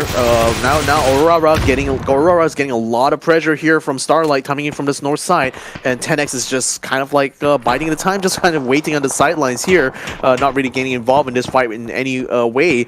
While 9 moves up onto where Miko is, he's in the perfect position right now to send drop a grenade on top of Milko. So is he going to try to go for it? I don't know, but he does have a good. Yeah, he doesn't have any frags. He only got smoke grenades though, so he still has to kind of fight him up close and personal. And they both quite literally have the same gun equipped right now, so he's still gonna need to back up his teammates here. In the meantime, 4 Samurai moving up to where Pintados is, and at the same time, you also see Archangel even though they're facing pressure from PNC, they are also getting fired upon by Pintados, and that's making a perfect cover right now for Samurai. I say that, but then GN just got himself knocked down by CJ, who spots him trying to make his way to the warehouse right now. So Pintados knows they're being ganked from the back now, forcing them now to split their attention. Silent now checks to the back. He sees Moriyama just in time to see him get taken down. In fact, Pintados very handily takes down the entirety of Samurai. Now can refocus their attention on the main target, which is Archangel. And Archangel still under a lot of pressure. The smoke grenades not able to do too much. They are all pretty darn low. Cherry now coming in for the cleanup. Able to secure Aljin's bot to start things off. They have the Molly also burning down Evil Patrick. Absolutely barbecuing Nan. Oh, part of his thigh is showing and he's not looking good. Alex just runs on forward. Cherry now has 2 targets to pick. This is what we call cherry picking in a nutshell. Nan, you are not looking in the right direction. You're not looking at the right angle as well for Alec. He throws down, but it's just, yeah, Cherry is just doing the easiest job in the entire round. At least in this case, Archangel Predator. High and dry out in the open. Nothing can be done. Absolutely confused. Chicha Gaming in the meantime also meeting their end in the hands of Pintados Esports. Yeah, one by one, these squads are falling down here. So, who's still left standing right now? I mean, Pintados currently standing on top with 6 eliminations to the name right now. PNC and Gas still has a full stack of squads. And Panic, in fact, is going to try to cut down the rest of 4 Piggies here. And looks like they will be able to eliminate 2 of them in the process.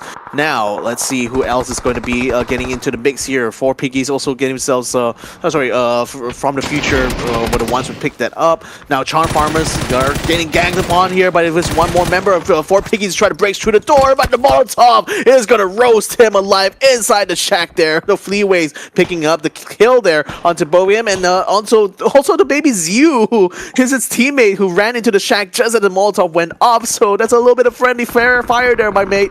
And unfortunately, that leaves 4 Piggies with only 1 little piggy to go. Still alive and kicking. 6 eliminations so far. This is probably one of the better rounds, one of the best rounds that the team has. 10 more left alive. Aurora against PNC after a very brutal round 2. Panic Esports get a good recovery. Having to fight up high ground though. This is not going to be easy. No information for them to work with. Aurora unfortunately just do not have the numbers to fight. So they're taking a very defensive position for themselves. Milko starting to make that quick rotation. You're not running downhill, are you, my friend? Yeah, they're definitely not. Oof. Oh, shouldn't. He definitely shouldn't. But again, I mean, PNC is just going to be burning their utilities by just continuing to throw their throwables uphill, because it's not going to be that effective. It's not really a deterrent right now for Aurora, however you look at it. And with the other squads, like 10X right now is having the best position here in the middle of this circle. Let's see whether or not this next circle is going to favor them as well. As Aurora still having the attention a little bit split. They do spot Fleaways inside the shack there, so they want to try to keep him stuck inside while they're continuing to keep the pressure going onto PNC. On call in the meantime, moving in, creeping in to where From the Future is. And that's a complex where From the Future and Gas Cans are quite literally neighbors right now. And look at that. I mean, again, PNC in a very bad position there, because, you know, when you are in the lower ground like that, you're going to be very much playing host to a lot of the throwables that could come out from Aurora's side. And Aurora, granted, they don't have a lot of throwables on their end. They still have some smokes and Molotovs to try to use, which they will try to burn right now to try to keep PNC at bay. And at least with that wall of smoke providing cover there, Aurora can continue to drag this fight out a little bit longer. But again, they still need to try to find a way to break through here, and given that they're in the 2 versus 4 situation, they need every single advantage they can. But unfortunately, Suspect catches Juice X on the side, so I think Milko now is down to his last legs here. PNC could decide to try to go aggressive, but unfortunately Panic cannot really do on their end, because the moment they try to move out of the way of the shack, it's going to open themselves up to fire coming in from Starlight. I mean, PNC just very, very prepared to receive that hit. Though I don't think there's much that Aurora can do. They did have the vehicles. It's a bit surprising that they didn't just make the safe rotation. With that being said, Aurora out at 9th. PNC continuing to move on forward. They have a room to breathe. 4 Piggies finally picked up. It's actually Cherry that finished that one. So another free elimination over to PNC. 8 eliminations so far in this match number 3. 7 teams left alive, and out of the 7 teams, and 5 of them have the full squad still pretty much alive, but maybe not for long. Luke just found Simoy. This is not looking good for From the Future. They're getting pincered by PNC from behind as well. Yeah, PNC as well, like just trying to crash this party here that Gas Cans and From the Future is set up here. And look at Hachi just literally running in between the 2 teams here with his car. Oh, he's going to be opening himself to so much fire coming out from Nico's. In fact, Great Shot is going to spray him down and actually knocks both of them off of the car. This is disastrous right now for Starlight. The solution tries to find an answer, but just gets himself questioned, in fact. And now one call kind of put in the hot seat. A lot of pressure from behind on one call. Gotta do with FTF. They are able to bring Jexy alive. FTF not taking that risk. Jexy now gets to recover. Flushing out kind of the back room with that molly. TD is outside. Gotta do with Pusha T. Flash is out as well, but unfortunately he is just completely blocked off by the Molotov. Could have been an opportunity. So TD will have to make that long rotation from the side to catch anyone from the side of one call. No, actually makes contact with Jexy but loses the trade. So FTF just not able to find a meaningful opening to kind of get these damage in from one call. And one call, they are all cramped out on this first floor. Man, you can be the hero. One call up to the second floor. Man now turns from the corner. This is the opening Man has been looking for, but it's just one. It is not enough. Yeah, they all pile straight up into the stairwell, and ONC just cuts down From the Future completely. So it looks like they have control now and still have a stack. But KDR trying to send some revenge through the window. Takes one on the jet ski there, and now he sends another one to the Molotov for good measure. ONC not quite out of the woods yet. KDR getting a good knockdown to the pusher it. He's still in this fight right now, trying to take revenge for his teammates through the window, through the wall. KDR takes down Nando and Pusher it to take out the entirety of one call. Yeah, and with one call out, FTF just barely winning that, but they sustained heavy damage. Unfortunately for them, the rest of the teams in the top 4, Tannis, Gas Cans, PNC, they all have the entire squad alive. KDR is about to bear the full weight of PNC. Meanwhile, Gas Cans, they will have to deal with Tanex on the other side of the highway. Obviously, Tanex, they do have a bit of that high ground advantage, but Gas Cans, now with a couple of smoke grenades in the way, they can use this to set things up.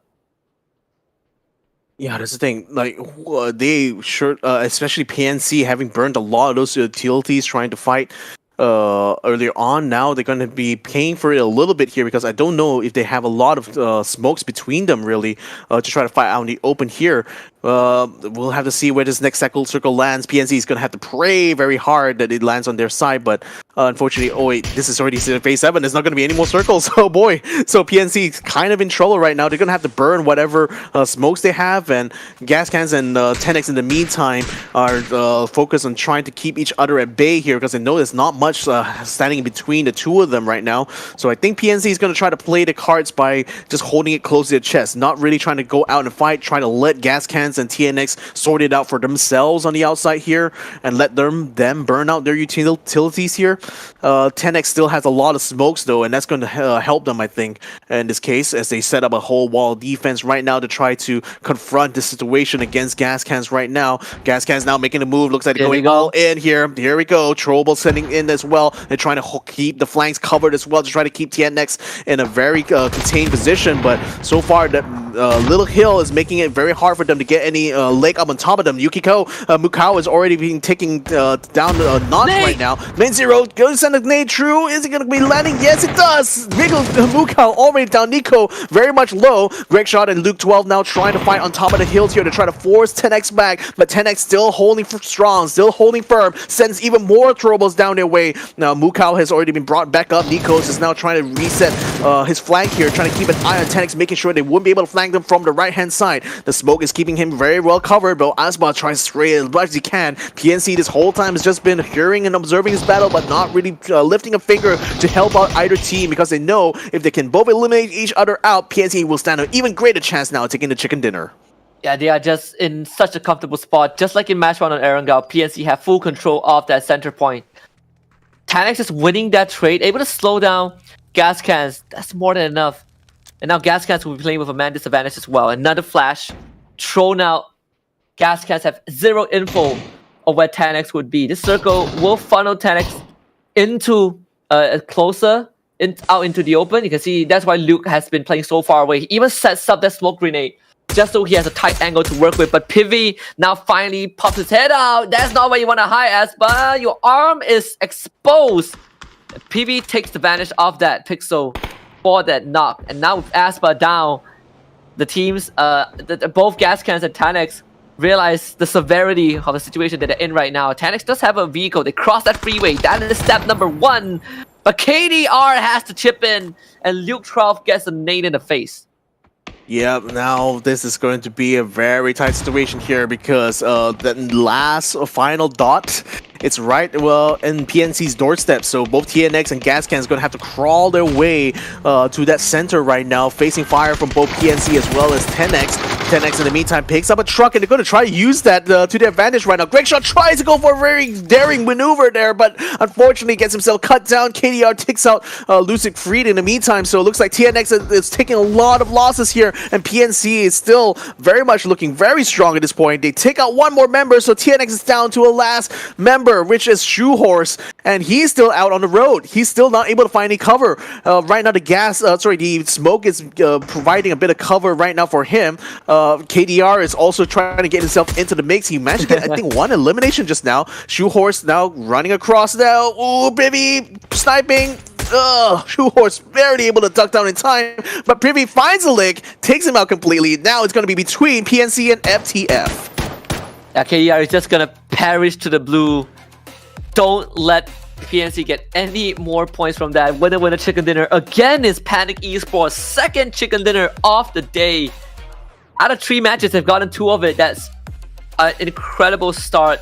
Recovery from what seemed to be a very rough game 2, but Panic Esports back in the driver's seat.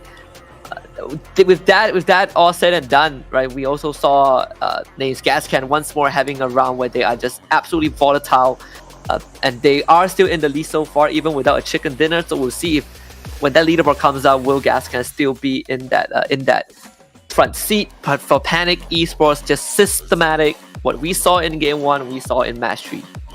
Exactly. So again, if it wasn't for if it wasn't for Gascans taking so many eliminations there, Panic could easily be having a solid lead right now. But they have more than made up for it with this chicken dinner here. So there's going to be plenty of exciting things in their future now, with 2 more matches to go for today. So 2 more chances to pick up chicken dinners. Are we going to be seeing someone picking up a repeat here? I mean, there are already plenty, there are already 3 teams so far that have each earned their own chicken dinners. But Panic now, has 2 chicken dinners in the name. What am I talking about here? But nevertheless, with this all done right now, I think it's quite clear that we have a very clear pecking order at this point. I mean, at the top of the rung of this competition right now, the Oceanic teams are certainly putting up some of the more the more deadly performances here, I have to say. I mean, picking up kills, picking up stragglers very effectively, and in the case of Panic, really able to somehow make the most out of even just an ideal sort of positioning. And I mean, that's truly a testament to how good the communication is between the team members, because there's no way they're going to be able to make maneuvers like that without everyone being on the same page, right? And the level of patience these guys have shown, I mean, they showed certainly that potential, in the first game, but it really shines here in this round of Miramar here, because again, Panic did the same thing. They just held position, they just waited to deal with the stragglers, wait until the final phase of the fight really to finally come into their own. And by that point, their opponents have completely been exhausted already trying to fight the other squads. So Panic just constantly keep themselves, at least one step ahead of some of these other squads this way.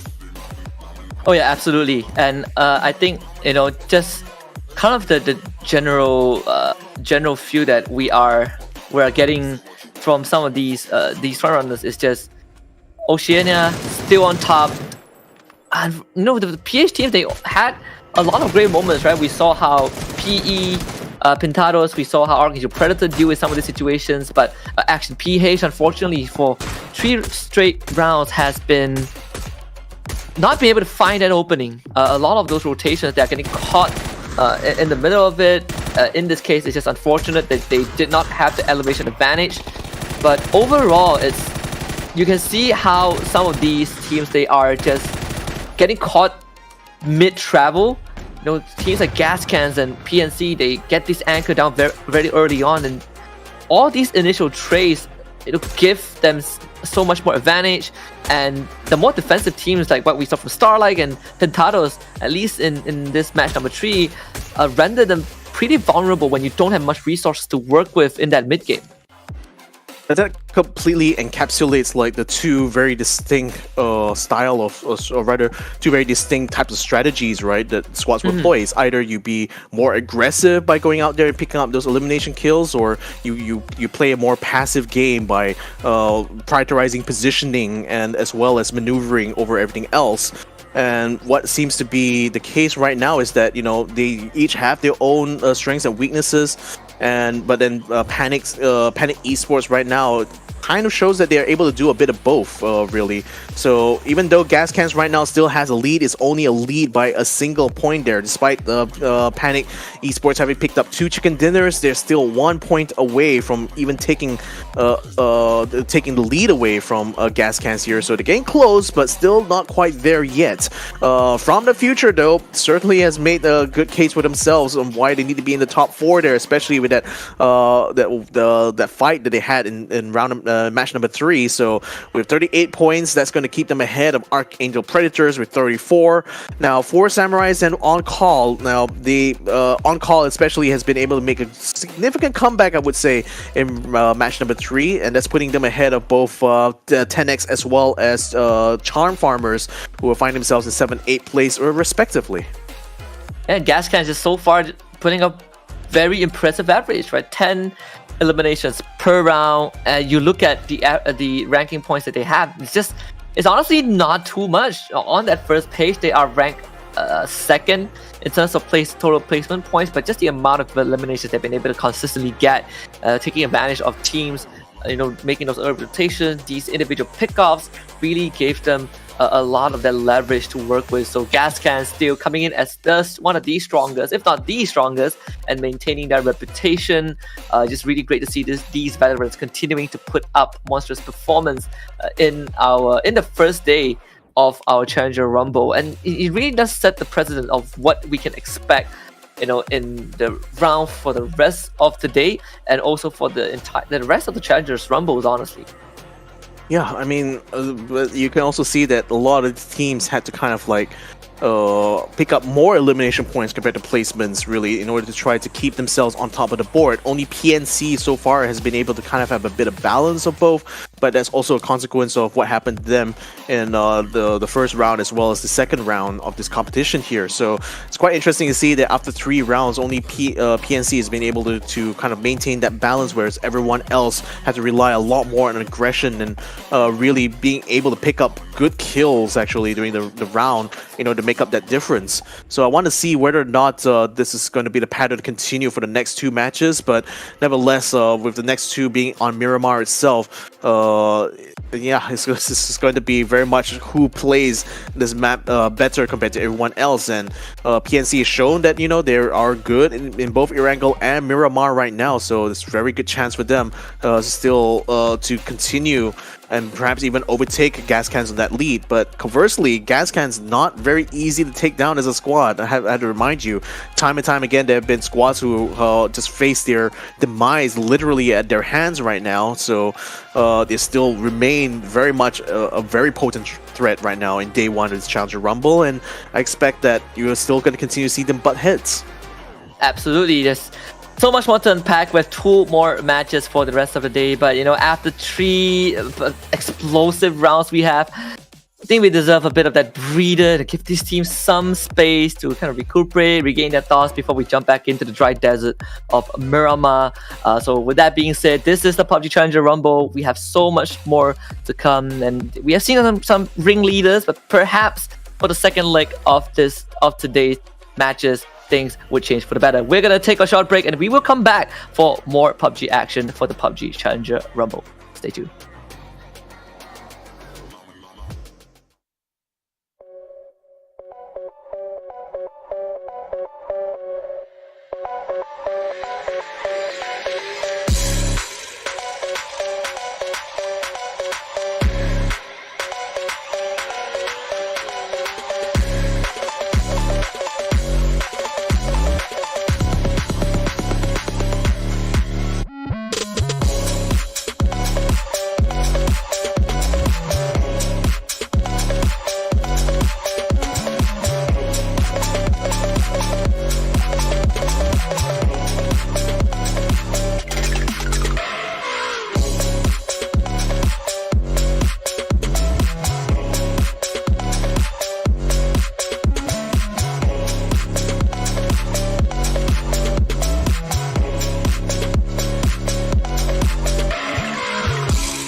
New assault rifle, some balance adjustments to old favorites, and a few terrain changes to Destined.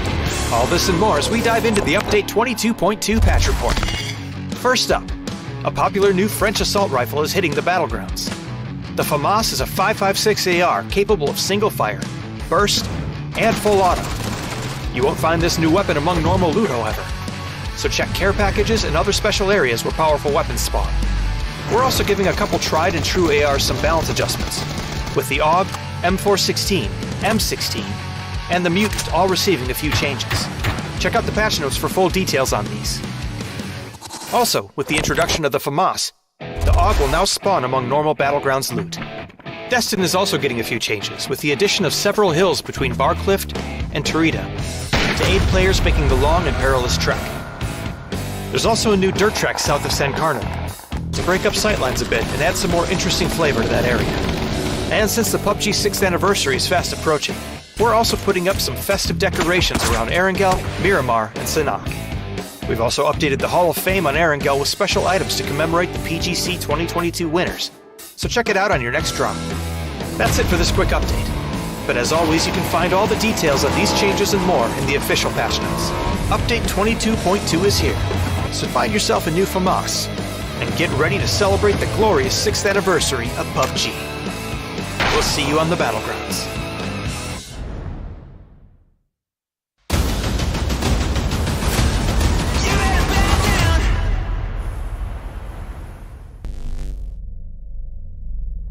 If you ain't seen me win, well I got some news for you. You'll have to get used to it, cause I do not lose, this what I do, and I ain't not new to it.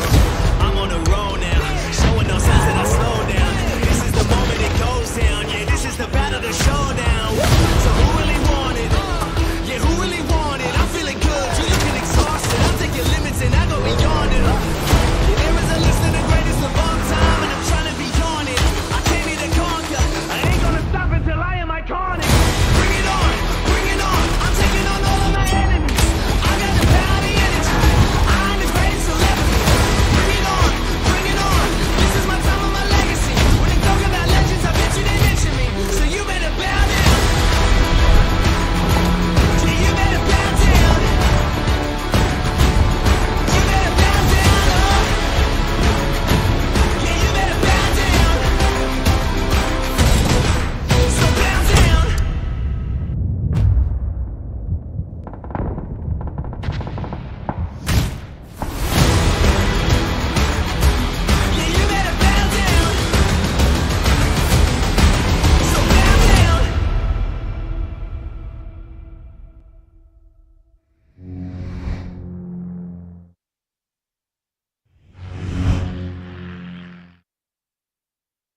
the latest game from Krafton and 5min Lab. Fast pace and full intense PvP action brawler game.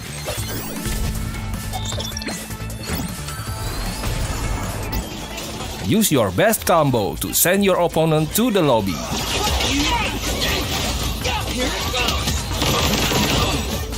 Select your legends and be the winner.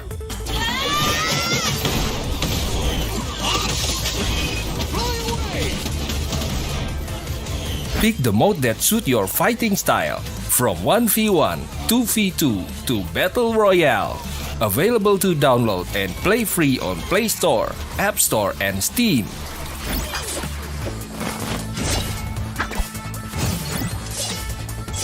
Let's be legends today!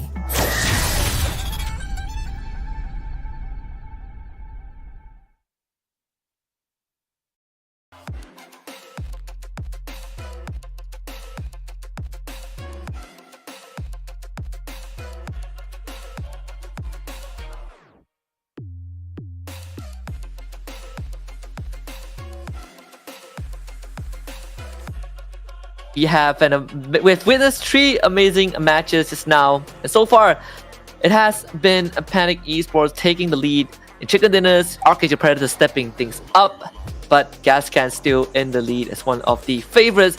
Anyways, the action is just beginning. We have 2 weekends of this, and we are barely scraping the surface. My name is Husky, alongside with Victor. 2 more rounds for the day, both of them on Norama. Yeah, so it's been an interesting 3 rounds there. I mean, Panic Esports obviously being the bigger winner, having like 2 chicken dinners, but then still not able to take over the lead of Gascans, who've been super consistent with the amount of eliminations they've been able to make. In fact, averaging about 10 eliminations per round so far in this competition. So can they keep that stats up? If they do, they're certainly making them very much the team still to beat right now in this competition. So 2 more rounds still to go in Miramar in day number 1 here. And with Panic Esports already having taken the first chicken dinner, what other squads do you think that we haven't seen take the dinner yet you think might have a good chance as well taking that crown? Well, aside from gas cans, I want to see From the Future. I think From the Future, has also been showing pretty consistent performance throughout the first 3 rounds. Obviously, we didn't get to see clean finishes from them towards the very end, but From the Future has always been up there, and I do regard them as one of the kind of the front page teams. Hopefully, they get to kind of get that chicken dinner, or at least make it further. Even in the previous match, they did make it top 4, but they just didn't have the members to power through until the very end. So we'll see if that's going to be the case for FTF. But I think the biggest surprise to me was still Pintados, right? PE. They had players who were previously or back then from Arcade Predator, CJ. But overall, the performance in the first 3 rounds have been a bit underwhelming. They were getting caught out a lot, and they were just not able to, I would say, outmaneuver a lot of these teams. And I think you kind of want to see a bit more from these guys. Yeah, I think like the fact that especially the mid phase of these rounds tend to get very crowded. I mean, especially for the first 2 maps, it was like definitely a situation created by the way the circles spawn, right? But Miramar, though, had a fairly more standard kind of like progression, I would say, in terms of like the circle phases. But it still ended up being a very tight mid-round fight, mid-phase fight anyway. So I think that's very much the kind of like thing that all of these teams will have to just deal with. Like, they just have to understand that, the mid-game situation is going to be very, very chaotic. So either you have to learn to thrive with the chaos, or you have to be very, very cognizant about the situational awareness at any given moment. So far the teams that only have been being able to get a success are either teams that are extremely well skilled, like gas cans, or teams that are very proficient at their positional strategies, like Panic Esports. So now that we're going on to our 4th match of the day here, I mean, again, we're kind of like in the mid phase of this day itself. So I think a lot of teams that have kind of had that slow start will obviously have been given ample time now to get themselves warmed up and ready for to face these continue to face these new challenges here. And given that we're still going to be on Miramar, hopefully we'll see less weird circles like we did with Ear Angle. Though I say that the flight path fairly well split, though it's a lot more biased towards the western side, obviously. So that leaves definitely the north eastern end very much ripe for the picking for I think some of these squads.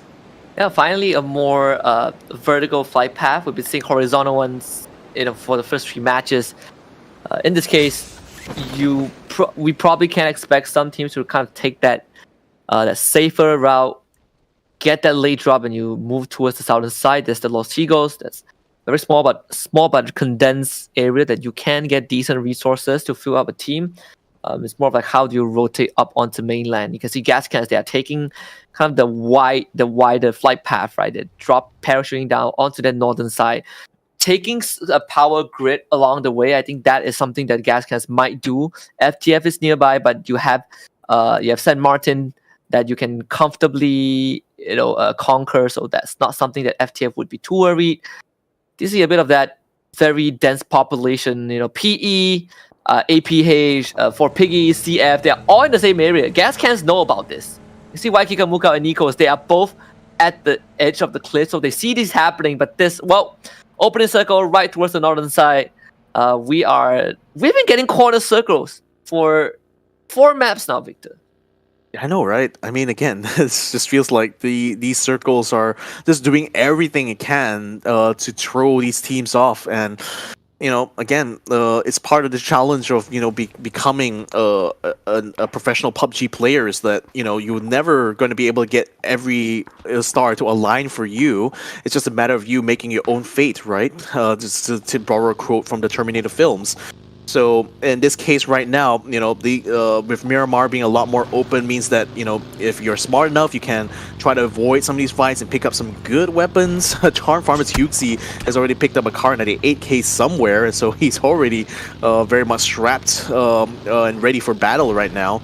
But again, sometimes in any kind of like competition where it's really only one team that can stand at the end, right? It's usually never about how you kind of start the day off. It's how you kind of finish the day, really. So given the level of consistency we're seeing from some of these teams like Gas Cans and Panic Esports, I wonder to see whether or not the teams that had the bad starts early on, like I'm talking about teams like Trident, like Four Piggies, will they be able to get a bit of resurgence in these final 2 maps here to actually bring a lot more challenge to the midfield?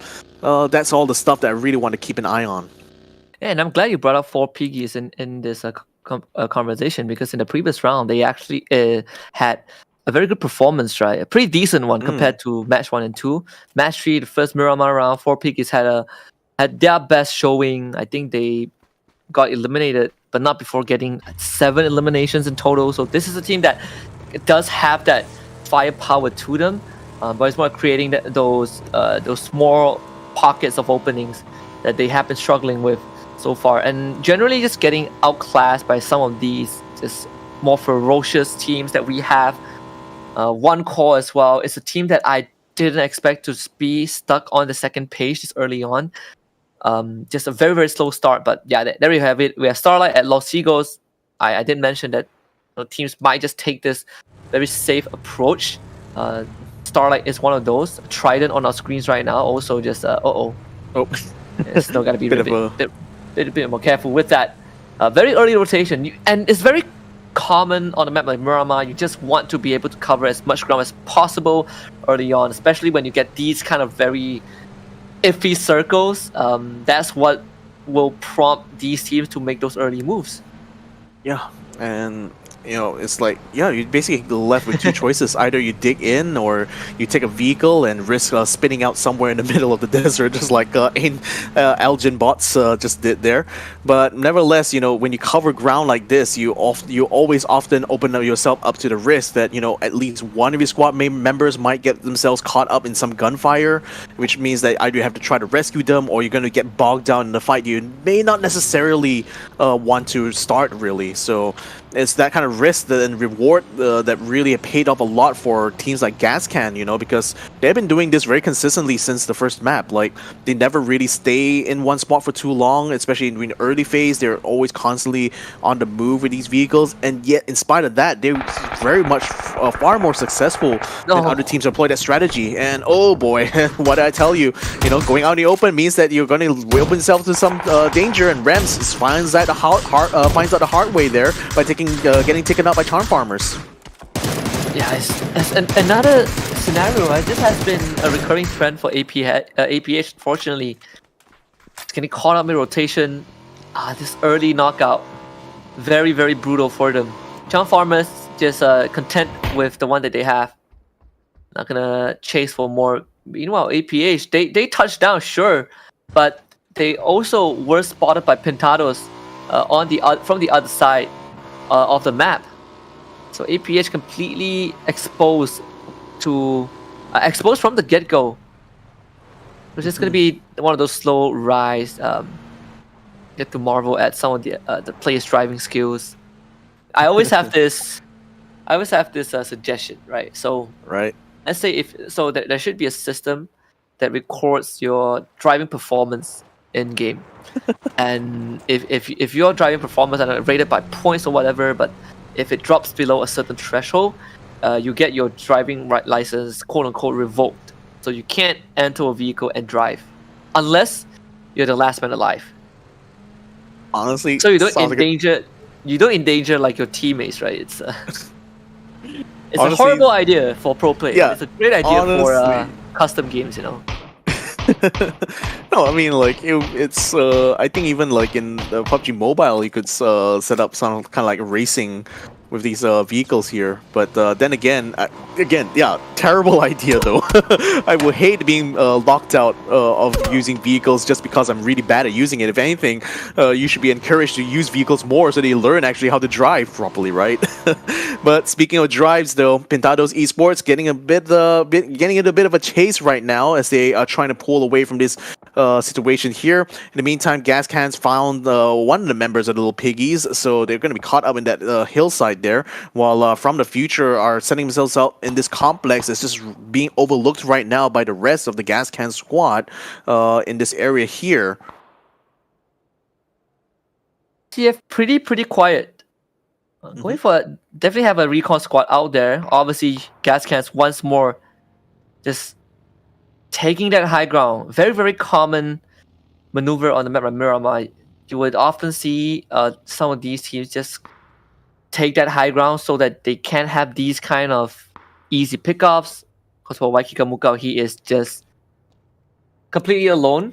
But it's one of those rare circumstances where people don't normally check for you, so you're more of a scout than anything. And for Samurai, also on the move, everyone beeline towards the northern side. And actually, if Loba knows about this, so this could be an easy shot. Yeah, Waikika Mukau just get a free pick off. That's one of those few benefits. Taking all these early elevations. Yeah, and the fact that he's alone as well means that he doesn't really risk the lives of the rest of his squads there. If anything, he will be the only one getting eliminated, which means the rest of his squad can continue to fight on to the final phase. So there was really a no-lose situation there, really, for Mukau in that taking that fight there. So nevertheless, that's also put the four piggies into like a bit of a tight spot now because we've already one down. They're gonna be left scrambling, trying to figure out, okay, where are these guys and how are we going to be fighting back against this? And in fact, that tension is going to make it very hard for them to decide to even move out of the area. Nevertheless, Archangel Predator getting themselves into a fight now with the Chichak Gaming squad. Oh, that's a bit unfortunate there for XES as he gets knocked down by Yan. Nan is going to try to go for another one there. Had to switch off to his next weapon, but still not able to take away the guy who's still in the truck right now, so he will be able to get away. Looks like what seems to be scot-free, though he does have to unfortunately abandon his teammate right now, so Chichak Gaming might be down to 3. So fights are still also breaking out in the rest of the map there. I do see Panic Esports making the way close to where Gas Cans' positions are, so they might actually end up getting fired upon. In fact, they're already getting fired upon by Luke 12, so Gas Cans knows that there was a squad moving out of that position. If they knew it was panic, they might even consider trying to take that fight there, because that could be a good way for them to keep their lead very solid. Hey, if they can get rid of panic in the early stages, Gas Cans will set themselves up to be in such a powerful position in this game. So they're moving a bit towards that western side right now. You can see Archangel Predator will skirt the circumference. Chicha Gaming finally touched down in a safe haven. Only temporarily though. I think one call has already seen them. Obviously for EXO, they're at Cabrera, so that's basically just one of those few big urban areas in Miramar they can definitely find a bit of solace in. Panic Esports, again, making that rotation. They just reached the circle. Great shot. GG. Not sure if he saw Panic, but those gunfire from afar definitely will force Panic to disembark early, and it's actually courtesy of Luke 12. So Panic, they are now separated from one another. Dusky and Cherry on the very far end in the circle. Oh, Gas Cans, they're coming in for the pincer probably. Yeah, I mean, they have them very much surrounded in all sides. So these two members of Panic right now are certainly living up to the name by being in a bit of a panic situation here. Nevertheless, Gas Cans are taking this slow and methodical as well, because they're not exactly sure how many members they managed to keep in place here. In fact, not really sure about positions, though. Pivy is going to be taking a lot of damage there, so Great Shot should be able to use that grenade efficient off for good. Oh, but I think it went through right in the doorway, so it doesn't actually do any damage to the Pivy itself, and he's still going to be able to keep the fight going. Now, the rest of Gas Cans is going to be regrouping now to make this a 3v versus 2 fight, but the other two members of PNC are not going to be making their way back here to try to rescue these two members, though. Pivy and Suspect are going to have to fight it out by themselves and hopefully be able to survive this here.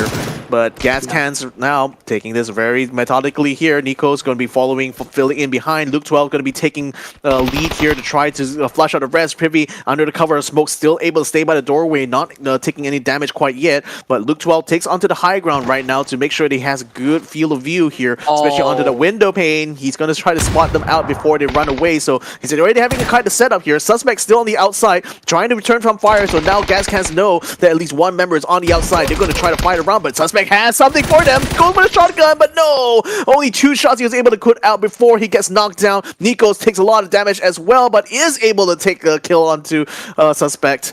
But yeah, with that done now, I think both of them are down, so PNC down to 2 members, unfortunately. And I think Gas Can has an inkling where the rest of PNC members are. Dusky and Cherry, they didn't commit into helping their teammates just now, but unfortunately for them, they might not get out of this safely, with Gas Cans already having their eyes on that compound. We can see that they're set up early on.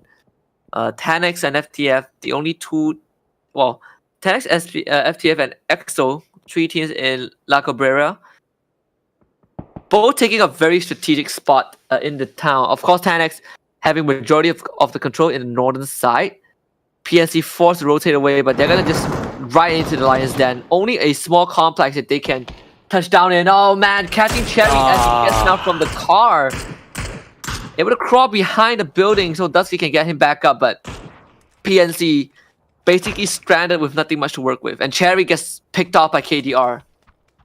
Yeah, not exactly the best town to wander in, Cabrera, because early on it was the Exos clan who was the only team to take position here, but everyone else was just piling into this one city here, which is like a bit unfortunate, because now this means a lot of urban fighting between them, which means that it's going to be a very long and honestly a very difficult battle that those 3 squads are going to have to face off against each other.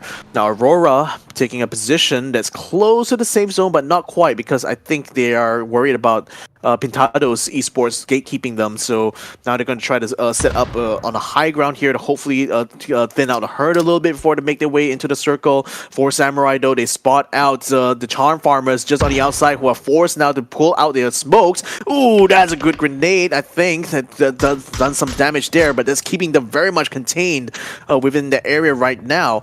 Now they have moved out from the middle of the smoke to the rocks now, so that's putting them at least some elevation there to put some shots to the GN. He's taking a lot of damage now, forcing him to fall back. Now, how is the rest of 4 Samurai going to try to pile into here? YSA is going to keep them pinned from this position now, but oh, he unscopes at the wrong moment there and takes a bit of damage, and unfortunately has to pull back because he just got himself knocked down. Wow, Invis with the outplay. Love that movement. Basically puts on his dance tapping shoes and that one. This jiggle picks his way. On the other end, 4Piggy is unfortunately not having the same scenario. Fleeaways, backup coming through. Gop is there. A pincer maneuver onto Starlight. 9 finds himself isolated against 4Piggies. Gop's already making that long rotation. Just good catch. Completely demolishing Starlight. He could not respond at all. Well, way to come back into the fight here for Piggies. So let's see if they're going to be able to stay on to the final phase of this competition. 10X in the meantime now faced off against Trident, who have set themselves up very close.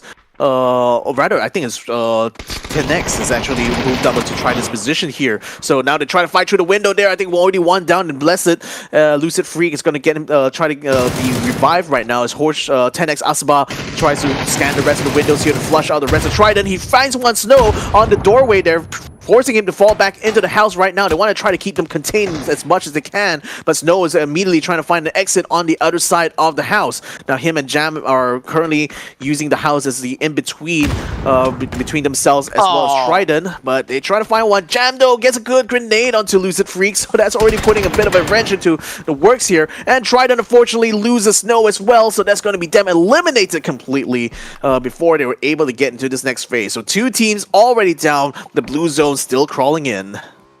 All things considered, Gas Cans actually got an elimination if I remember correctly. So a bit of a consolation prize for them. CF just showing up as 4 Samurais, make that rotation. Have enough vehicles to walk away. Murayama left behind in the dust, but Chang Farmers don't have any way to catch up. 4 Samurais will start driving past. Tado, CJ, at least blow the tires out. Just not able to do so. Yeah, kind of hard. I mean, yeah, they have a good idea of where 4SR and 4 Samurai somehow still. Well, yeah, there it is. Finally getting taken out. They blew up that vehicle. So 4 Samurai separated by Pentados. Yeah, Murayama is going to try to wander away, but he's going to wander straight into the hands of On Call and gets completely taken out within seconds. So that's so unfortunate right now for that squad. So Action PH now trying to get into the mix as well, find themselves at the doorstep or from the future. Now Man spots them, gets a few shots out, but now they realize they're going to be pushed against by Action PH. So Man is going to try to get himself closer and closer to Action PH to hopefully catch him off guard, especially from this right-hand flank. But he's also at the same time scanning all these other buildings. That's a problem of fighting in an urban area like this, right? It's like every single window is a threat. Every single corner is a danger. So you just constantly have to watch your back. So From the Future does the smart thing by trying to maneuver away from the initial positions. That's going to put them in the clutches of Dusky, who is just holding in the corner with a single sawn-off shotgun, just ready to blast anyone who decides to walk through that door. But From the Future is more focused on trying to round around a corner than actually explore these buildings. So they should be safe for now. At least until someone decides to move into the building, then probably Dusky will be able to earn a kill point somewhere. Yeah, don't breathe. Do not breathe, Dusky. You only have 1 shot. Just 2 pumps and that's it. Yep. Just basically dodging a bullet. FTF. There is a chance that KDR checks. And Dusky takes him out. Kind of keeps PNC alive for a bit longer. We have 14 teams left, so if you bomb out right now, you get 0 points.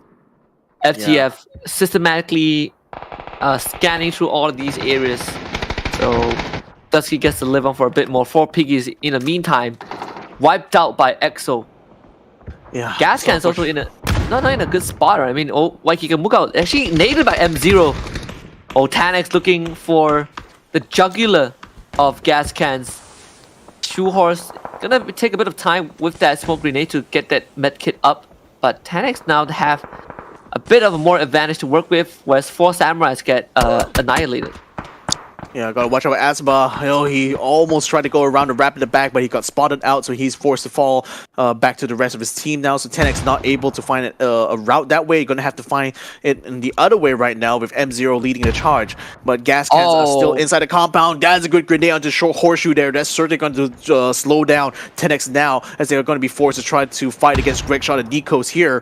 M0 now tries to send some throwables on their way. They're just firing off from the edges of these the fences here, just trying to catch another member of gas cans. Now they managed to find Greg Shot, so that should give them a little bit of space now to try to revive Horseshoe.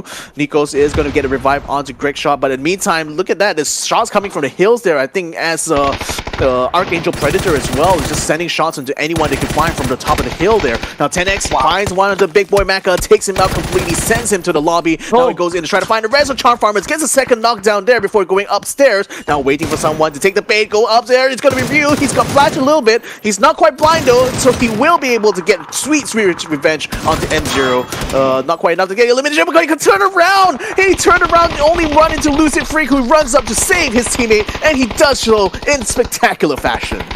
Yeah, Tanix lost no one in that exchange. This the best case scenario. Whereas for Jexy, he's gonna get one. I believe it's Super Link. And Panic Esports eliminated finally by FTFT. Finds Dusky in the building. Archangel Predator down to 2 on call. Having more members to work with. SKS in the hands of Aljin Boss. What are they gonna do about this? Chicha Gaming also has 1 Eons down out in the open. But that smoke grenade more than enough to allow on-call to regroup and rendezvous back in the building. As off-screen, Jo actually barbecues TD with that molly. And yeah, 1 Eons, he is very, very much a walking corpse right now. Yeah, but gotta say, shout out to Nando for pulling what is easily a Medal of Honor move there by getting the rescue of Jajeski and actually reviving him in time to get him to pull back, in spite of taking fire there from the hilltop by that sniper. So very well done their end to try to salvage the situation. Action PH has just lost Ruzvin right now, so J and Tent are going to try to wrap around here to see if they can still spot out and eliminate some of these members of EXO who are sending grenades his way there. That's a very healthy chunk of health being taken out of Jo right there. Senti's still trying to find a way around that warehouse there, but taking it very slow right now because he's just worried about shots coming in from EXO clan. Gas cans are still also in the mix as well as the Pitados, who are getting themselves closer to gas cans, keeping the pressure going on their end, having forced them out of the school grounds now into this next series of complexes here. Action PH is still continuing to keep EXO clan completely occupied on their side of Cabrera. So that next circle still pushes them even more westward, which means still more maneuvering to come here for EXO clan as well as gas cans. Now Aurora has been taking a high ground here in form of Milko, and now they still have a vehicle, so they will be making their way to the next safe zone, I expect. Junbi tries to get a shot against Alec. The tap's not quite landing until just then, and not even enough there to get the knockdown. Now Pentados moving in very rapidly onto gas cans' location. They try to put a molly in front there in order to try to keep contained the house, and Luke 12 is taking damage as a result. Agent Bots tries to get a spray down to the Milko here as he attempts to exfil away. Now that's forcing them to come into this close range battle here. Agent Bots sends out a flash, as does Milko as well. But Agent Bots moves out very aggressively. Unfortunately, takes a lot of fire at the same time because Junbi is keeping his cover. But then Alec does get the shot at Milko. He will be able to finish him off. So there's already 1 kill point to their end. Yeah, AAP just holding us so well out in the open. Aurora giving them these 1v1s that AAP will happily take. Now they get their numbers advantage. Aurora not in the condition to fight anymore. Get to turn their attention over to the low ground. That's where on-call will be. Jo, in the meantime, has just ran into Rain. EXO suffering the initial lockdown. Jo should be able to find a finisher, as EXO is just not... don't see any window to support Rain in this situation. Jo gets full control of that building. And this is suffocating for EXO. They have not much areas left to wriggle around. Yeah, in fact, they've already pulled back to what is the highest building in this complex right now. So if anything, they've got their backs against the wall right now because all that's behind them is the battle is going on with Aurora and One Call. So yeah, this is not really a good position to be in as, if you're Exo Squad right now. APH is still on the outside. Squeaky, ooh, that's a good shot there onto Jo there, getting the grenade onto him. So that's going to ease off the pressure a little bit. But though Senti is still trying to keep the pressure going by sniping through the windows here. The blue zone already creeping onto Exos' position, and Jo, I don't think he will be rescued in time, so he's probably going to have to take one for the team here for ABH, which is not good news here because that means Senti will be the last person standing here for action. Now, Gas Cans is still having a full squad, and they're taking position inside this building here, which means Senti might be walking into the field of fire. Indeed, he has taken damage, now forcing him to take an awkward position for cover as Yuka Mukao tries to flush him out with a Molotov. He does successfully do so as Senti now desperate to try to hold his own. The blue zone creeps around and finally meets his end at the hands of Nikos as Gas Cans takes the kill there. Now they're still not quite out of the woods because Exo Squad is still around on the top side there, so that's forcing Gas Cans now to turn around to make this fight happen here. But Exo, in the meantime, they realize they have no other options except to try to run across. I don't know if they have enough smoke grenades really to cover their approach, so they really have to try to figure out a way to either distract or possibly even pressure Gas enough to close him off, and that might just be enough there with that grenade toss there. Will Exo Clan still try to walk into the fight? They still stay in the fight. Kang is going to get taken down. Squeakita tries to go for the Molotov, but then another Molotov drops into their position. This is looking from bad to worse right now for Exo Clan as Gas Cans still continues to keep them bogged down on the edge of the blue zone. The Molly almost finished off Kang, but he was able to crawl away just in time before he completely depletes. Squeakita will bring him back up. A silver lining, a saving grace for Exo. They will have to take some moments, a few moments, to bring that health back up. Nate still being thrown out to the lower compounds, but that has alerted Pintados a lot. You can see that initial molly from Namcell, just in case Gas Cans want to kind of push inwards. Circle is going to start closing in as well, so Gas Cans will need to move pretty soon. Jumbi cover basically blown. I think Kang is the one looking at him right now. AAP coming in from the high ground. This circle, very, very deadly. And Pintados, they are going to fight tooth and nail to keep that compound within their control.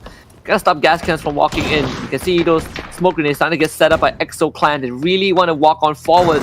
And there's not much space to wriggle around. Kang is just gonna brave the blue, but that's a lot of damage coming in from the danger zone and run straight into Kaio's crosshairs. And this might be the last stand for Exo, but Gas Cans not looking too well either because they are getting absolutely shredded by the members of Pintados. Waiki Kamukao and Luke 12 both on the floor. Squeakita surrenders to the blue. Ooh. And PE, do you want to go for a jump in from Namcell? He now sees Nikos. Gotta win that fight if you really want to shut down Gas Cans. And Namcell just trying his luck, not able to land the necessary shots. Waiki Kamukao in the meantime actually taken out. Gas Cans finally dispatched off. Woo. Dispatched off in 7th place, rather 6th place, I should say. So that's a very unfortunate there for Gas Cans, but you know, this has now opened up opportunities for everyone involved. Pintados especially there is now they got another knockdown to Horseshoe before ducking into the complex again. Now TNX are going to try to crawl away, but M0 I don't think is going to be long for this world either as he's getting fired upon and he will get eliminated. So Pintados Esports on a roll right now. He will probably steamroll all over the rest of 10X at this rate here, but 10X right now taking a breather inside the container in order to try to get a revive up onto Lucid Freak and to get him back up to speed. But this is shaping up to be a very crowded circle at this final phase here. We still have 5 teams still up. ONC is going to try to eliminate one of them though in the form of Archangel Predators, who is down to their last member. Jexy, he switches to the Molotov in the wrong possible time there and almost gets himself eliminated before Jexy was able to finally take out Agent Bots. So that was a close call there for one call, but they still have a 4-man stack, so they're still good to go. This is a top 4 that we wanted to see in the first 3 rounds. No on-call, PE, they all made it to the top 4. So one call, of course, Nando J was just down, so they gotta try and get it back up. The PE taking a lot of that room away from 10X. In fact, they're running straight out into the open. Jumbi is watching all this unfold, and Tanix has a chance to really pincer Kaio, completely oblivious to what's happening behind him. This could be the turnaround point. Kaio getting the first drop onto Asba. Lucifer needs to help, but just not able to do so fast enough. Kaio getting another elimination for his team. PE up to 8 kills. Pintados continuing to strangle some of these teams, and Lucifer, he's just going to give up in that blue. Don't give any more points over to PE. And with 10x taken care of, now there's only one more direction that PE needs to worry about, and that's where one call is. Yeah, and one call still has the 4-man stack, mind you. So either way, they still outnumber Pintados by quite a bit, and they seem to be set to try to take the high ground there. But conversely, the way that PE is positioned right now can easily cut down any of the members of one call without any cover. So that's forcing Pusher It right now to hide behind the rocks, and Nando and Trick to try to use the elevation to their advantage. Shane Troubles, that's 1 and 2 now being sent towards CJ's side, and that does a lot of damage into one of the PE members here. Namziao now trying to get some return fire here, while Pusher Red does get a kill onto Kaio. Jexi is now trying to find his own target there in the form of Namxiao, but he cannot really get a beat onto him because he's so far and able to just hide away in the embankment. Oh, what a CJ, nade. he tried to go, but unfortunately gets cut down by the nade now. So Namxiao is going to have to hold his own, or maybe even crawl over to try to rescue his teammate. In the meantime, what has Aurora been up to here? Because Junbi is the last member of Aurora here, and he's been hiding behind where one call is, just waiting for them to just eliminate the res of PE. And oh, that Molotov! The Molotov from Nando finishes him off. So now it's just up to the rest of one call to finish off Junbi and to take the chicken dinner. Finally, one call makes it to the finishing line. This is, I mean, I've been waiting for this for quite a while. They've been definitely struggling a bit in the opening sequence of today, but finally you see things come together for one call. I mean, Trick, fantastic job, true and throughout. It's not making the sloppy, moves that we saw early on, and just minimizing the chances of them getting caught out. But most importantly, just these very systematic gunfights that one call was able to win towards the very end helped them so much in getting the chicken dinner. Glad to see Indonesian representative finally putting one on the map. And that is definitely going to be a big boost of confidence for one call. For sure, and it's better late than never, I would say, for one call here, because this on the penultimate round of the day, finally they get a chicken dinner to their name, so that should certainly propel them quite a bit on the overall standings here. So we'll see how it shapes up, because mind you, one call didn't really have a good start to the day here. They kind of finished in the second page, I think, if I recall correctly, in that first match of the day, but they've slowly been able to climb themselves back up here. And this one round and run in Miramar might just be enough to keep them very competitive in this Rumble challenge. The challenge Rumble here.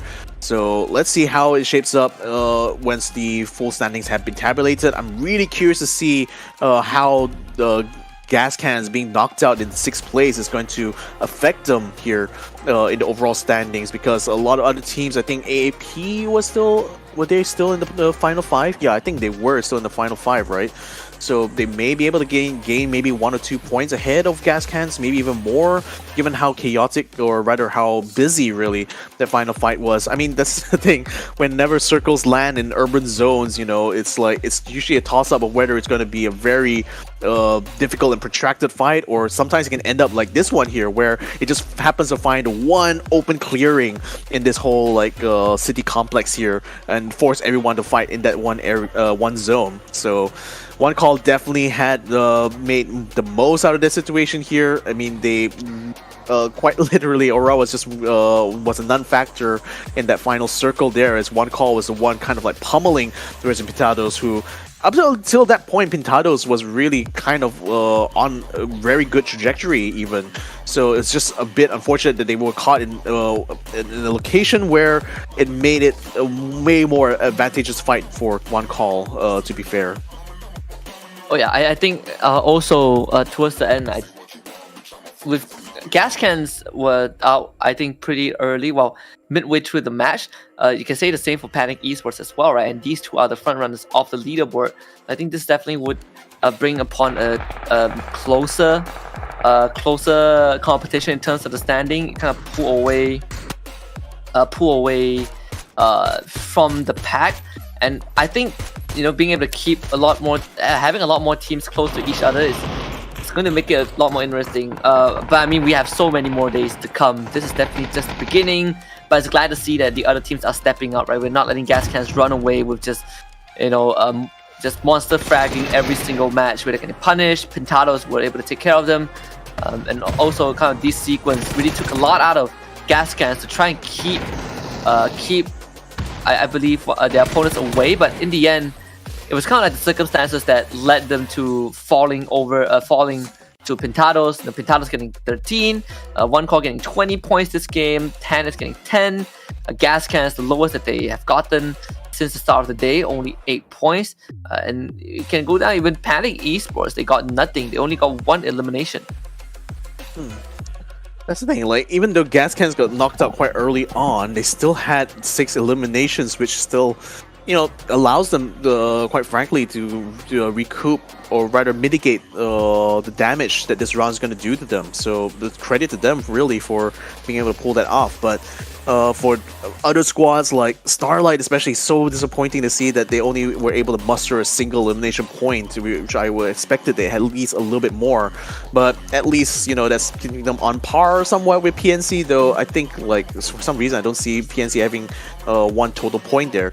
But nevertheless, even despite all that, Gas Can's lead over both Archangel as well as Panic is still more or less about 9 points. So if anything, Gas Can still has a very, very strong lead here. And with PNC and AAP just kind of like trading back and forth in terms of those points right now, it seems like they're both tied at this point for second place here, with Archangel having a little bit more eliminations, so that puts them a little bit ahead right now.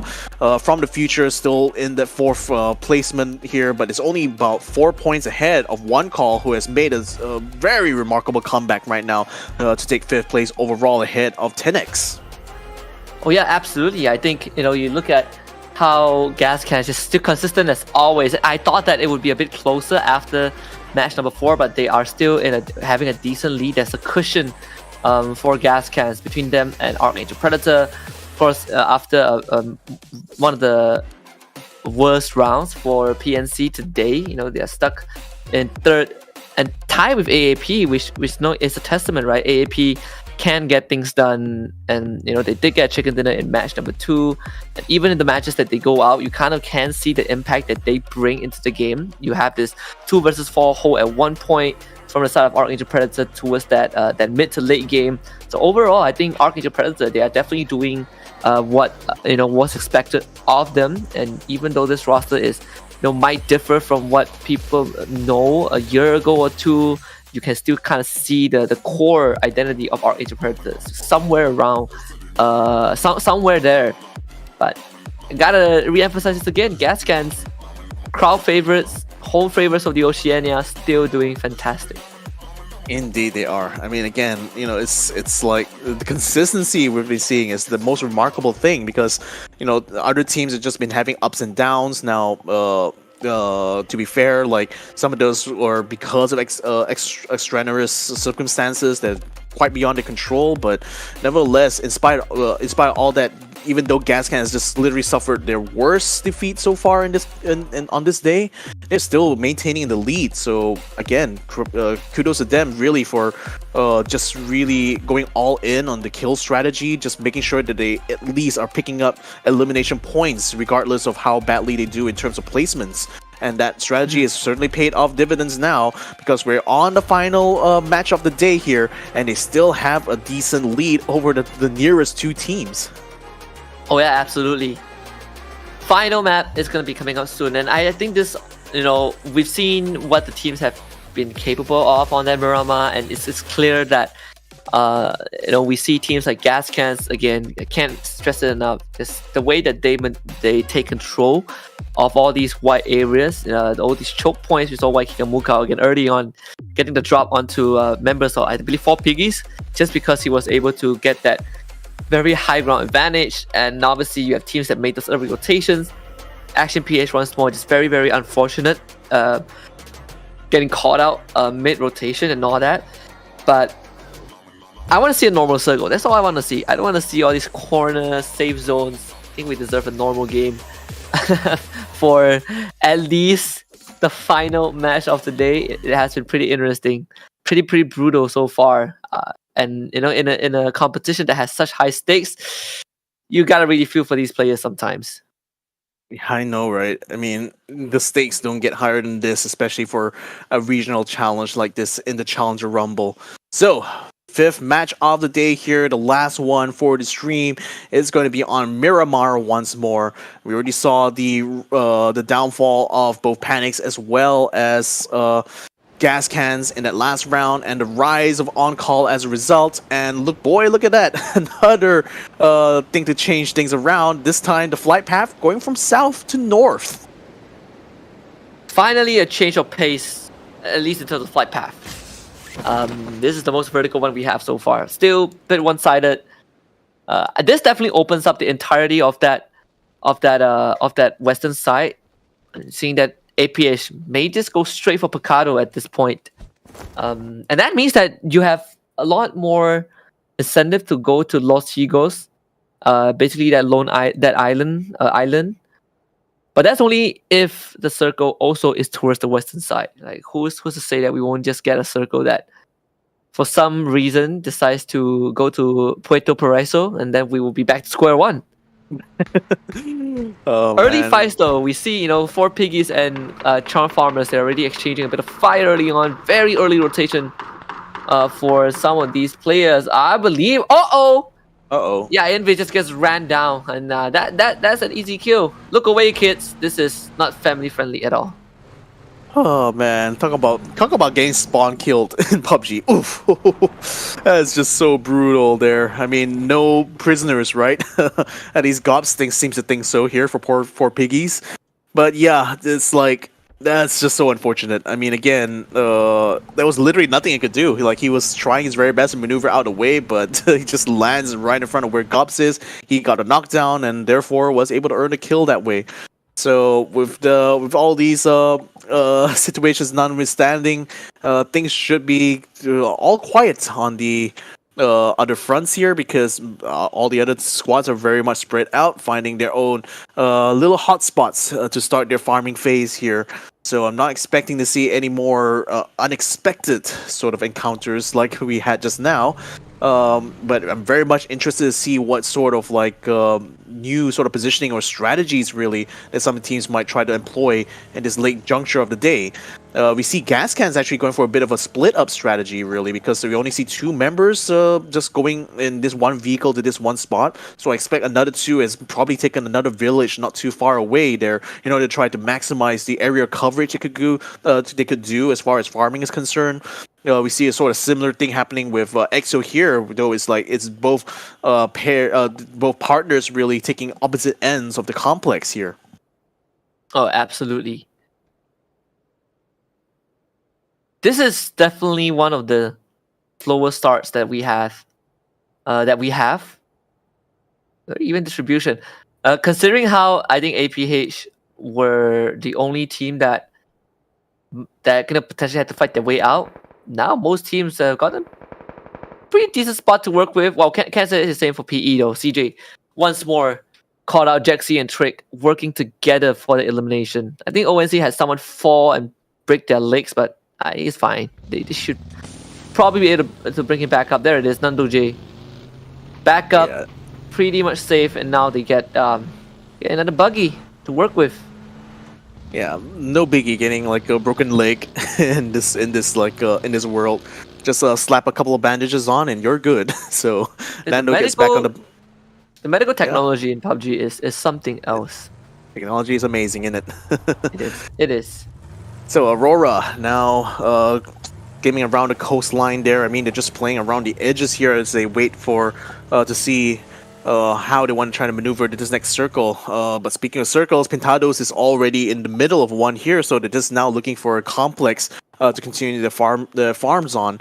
On this port side here, we got Trident, who, by the way, like even though they had been involved in a number of fights, they're often at the receiving end of a lot of fire. So we haven't really seen them, or haven't seen the best to come out of Trident so far.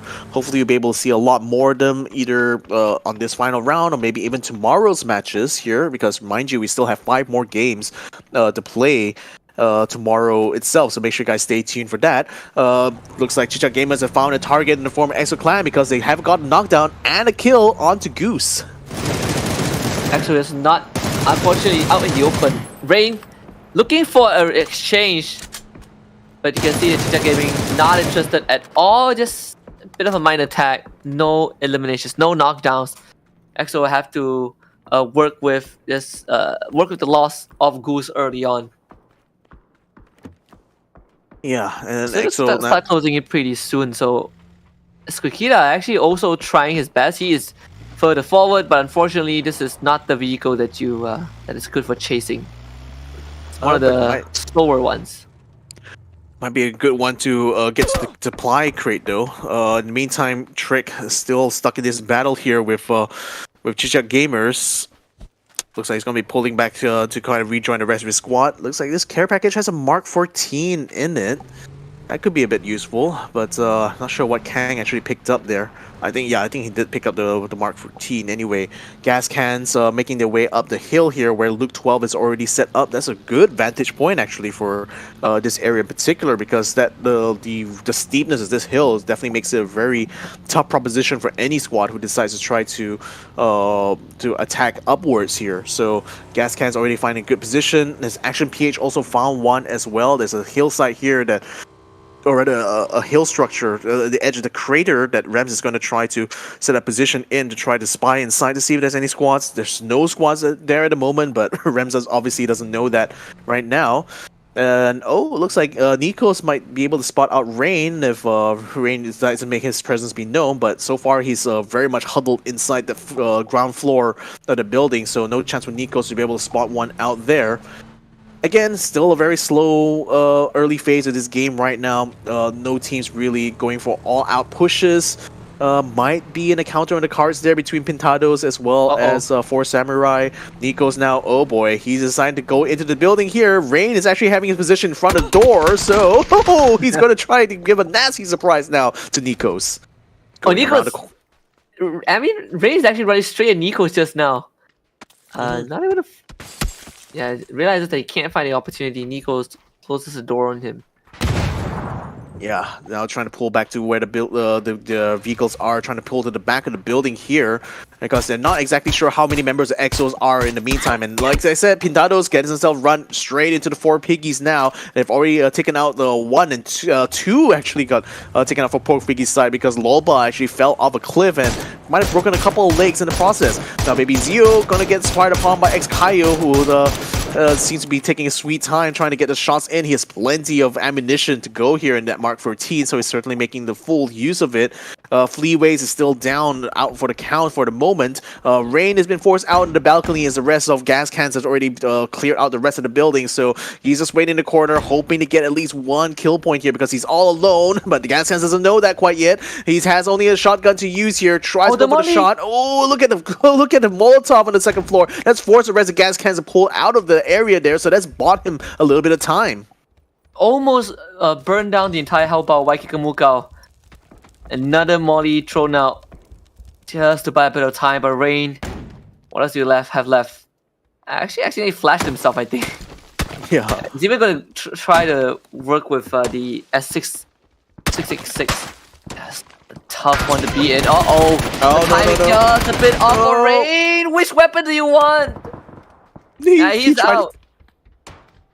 Which one he wants? He wants all of them, it would seem, because he was just switching back and forth between shotgun and rifle and was not able to let off a shot in time. So unfortunate there for Rain. He really bought himself a lot of time, but the time just kind of got wasted there. For Samurai, though, putting some revenge onto Pintados by taking down Nam Xiao a peg right now. Though we're seeing Ford from the future still on the front lines here, and we also see Trident just overseeing the fight that's happening between 4 Samurais as well as Pintados. So they're just observing with glee right now, expecting that they will be able to maybe earn some good points here by taking out the survivors. but it seems to be a very long distance fight anyway, so that might also force them to kind of like huddle in position, because they know going out in the open means that they're just inviting both of those squads to turn onto them instead of each other. Aurora now surfing the edge of the blue zone, but looks like Milko is going to be a little bit caught out, as well as PRDX. Look at how fast the circle is. Aurora certainly has started off on the wrong foot here, it seems, and looks like they'll be taking quite a bit of damage before they get into that safe zone right now. But you can see that circle, dropping over Oasis right now, so that still cuts the amount of teams in the safe zone by about half. And Aurora still needs to be on the move, as does Trident, as we also see Pintados deciding to pull away there. I think there's 2 members of Pintados in that one car, so it seems like they had decided to cut their losses and are pulling away to Cruz de Valle. 4 Piggies is still in around the corner though, is one call, but I think one call is very much tied up to where PNC is at the moment, because Panic is now trying to move in onto the main road and perhaps towards the center of that next circle, which is going to be in around Oasis, or maybe they might just set up camp near that city by the crossroads, because that seems to be a good spot for them to try to hold, while Secret Gaming still going to be distracted trying to take out the final 2 remaining members of EXO. Look at this, Trident right behind PE. Be witnessing a drive-by, people. Jam opening fire onto Namcel. Trying to catch up to it. They actually have more durable vehicle. Jam, yeah, if you land that shot, he's going to be a hero today. But no cigar in that one. PE driving straight into the sunset, and Trident even detouring and hitting a boulder on the way into the desert. But yeah, just a good attempt. Unfortunately, not able to find the shots. Trident, at the end of the day, will be able to make it into the safe zone regardless. Just a shorter route, in fact, compared to PE, just because they were able to pressure Pintados a little bit.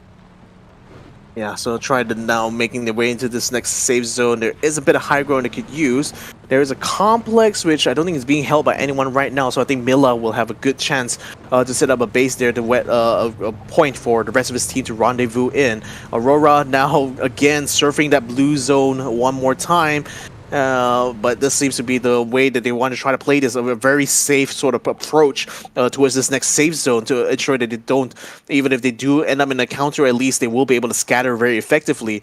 10X as well on the move in this convoy here. It looks like they're running parallel with another team here, and I think from the future is also deciding to make a move in the same general direction as well. So they want to try to intercept them, I think, before they get into the edge of this new safe zone.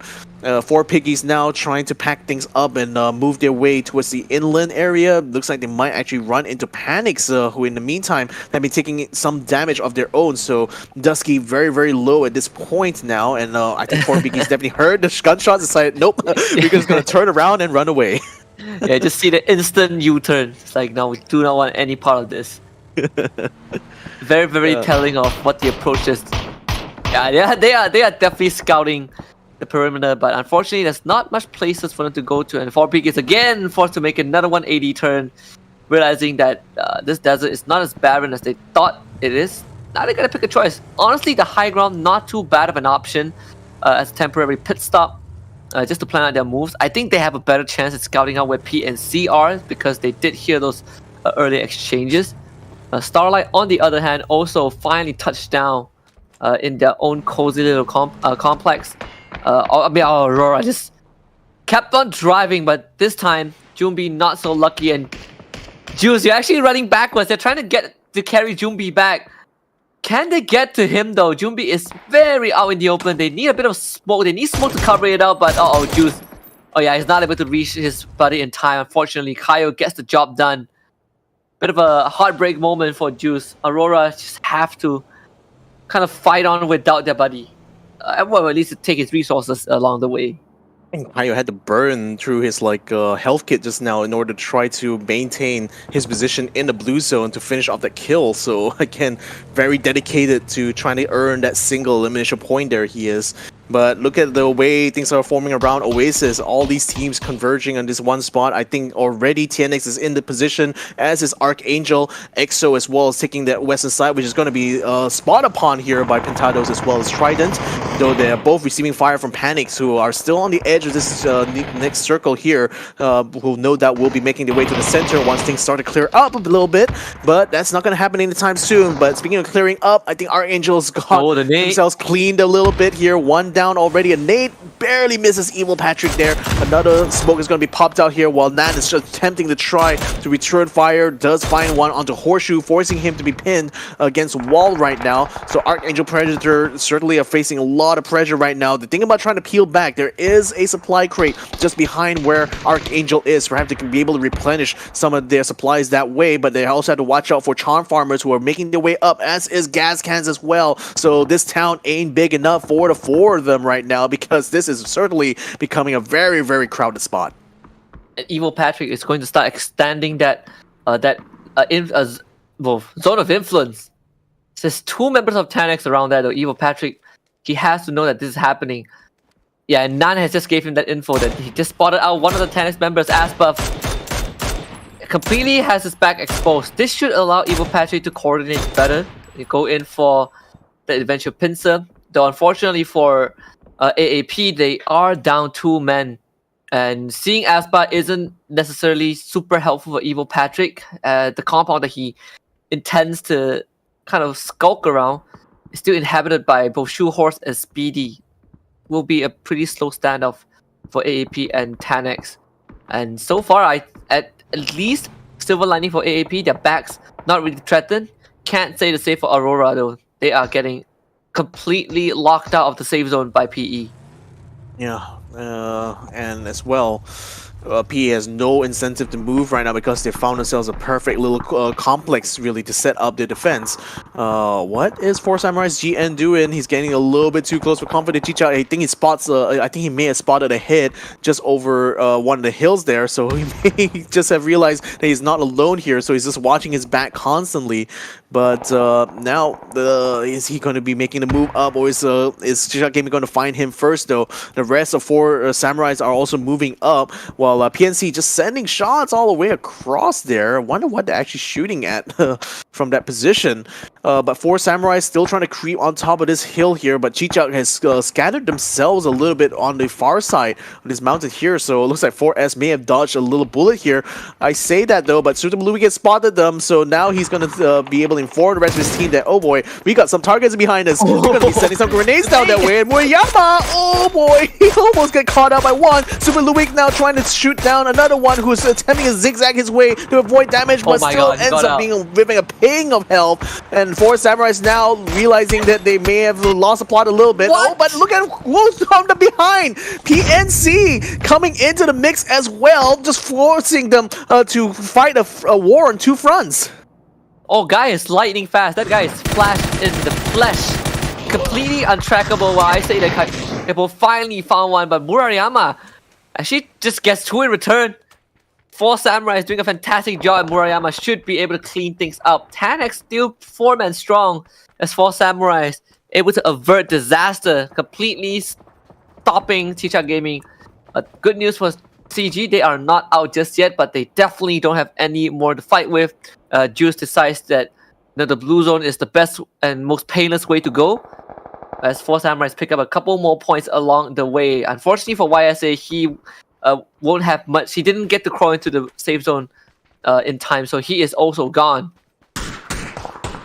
Yeah, so a bit unfortunate there for Aurora. Things are starting to heat up a little bit for Action PH because From the Future is starting to encroach onto their position, though they're being held back a little bit from Action actually sending a lot of grenades their way. 4 Piggies is still trying to make their way into the safe zone right now, but being stopped in their tracks by Aurora, PRDX, as well as Milko, who are just keeping them gate-kept as well as they can. But Milko unfortunately gets knocked out. PRDX on his last legs right now, having to use up his health kit right at this point. hoping to at least be able to get another kill point onto 4 Piggies. He sends out a trouble their way, and it's going to put a bit of smoke. He does get that one kill. Can he get a second one as Gobs is still around the corner here? Forcing PRDX still has a couple more health kits to use here. Gobs only has 2, and he's going to be using one of it right now. And no, the timing not quite right for Gobs there, because he gets taken out by PRDX. He should be able to get some of the health pads back by looting the corpses, but very quickly he needs to make his way into this next circle, because at phase 4, this blue zone tends to hurt a lot. Action PH now facing a lot of casualties here. Jo is the last one still standing as he continues to try to hound 4 samurais, but to no avail right now. As GN comes over the hill, he tries to get the shot to Jo, misses a little bit. Jo sprays back, tries his very best to hold his own, but now he will be able to want to take it against 4S and takes them out of the lobby. Very, very close exchange of Jo coming out on top of that. Gascan still very much alive in all of this, and they are now right across a PNC. The amount of smoke grenades, literally, it's literally the highlands. You don't see anything. Rudavin gets flashed. A second one comes in from TD. They really want to blind Rudavin, and yeah, he did not bring sunglasses to this one, so he is completely visionless. That's gonna be him meeting his end. Jo actually trading back, though TD getting destroyed in the process. OAPH not able to hold on long enough as a C1 Moy able to respond, so Jo goes down. Rams finally shows up to the party, right into C-Moy. Who's gonna win this one? Rams a bit better, a bit sharper. APH getting the hero that they need. A hero they need indeed, and a hero in time is better than none.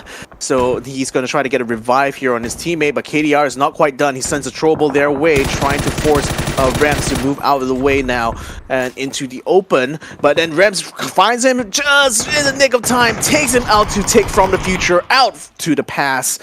And now, only these teams still remain. 9 more to go here, and we're already on phase 5. So where is Trident trying to make this approach here? They have to approach where gas cans are. So, but unfortunately, gas cans are already inside the complex, which forces Trident now to put up some smoke. But given that they already had their position spotted out, we also see PNC trying to make their way through the left-hand side. But Blessed was able to take down Suspect in the nick of time, leaving only Cherry to be the only one to carry the flag now for the Panic Squad.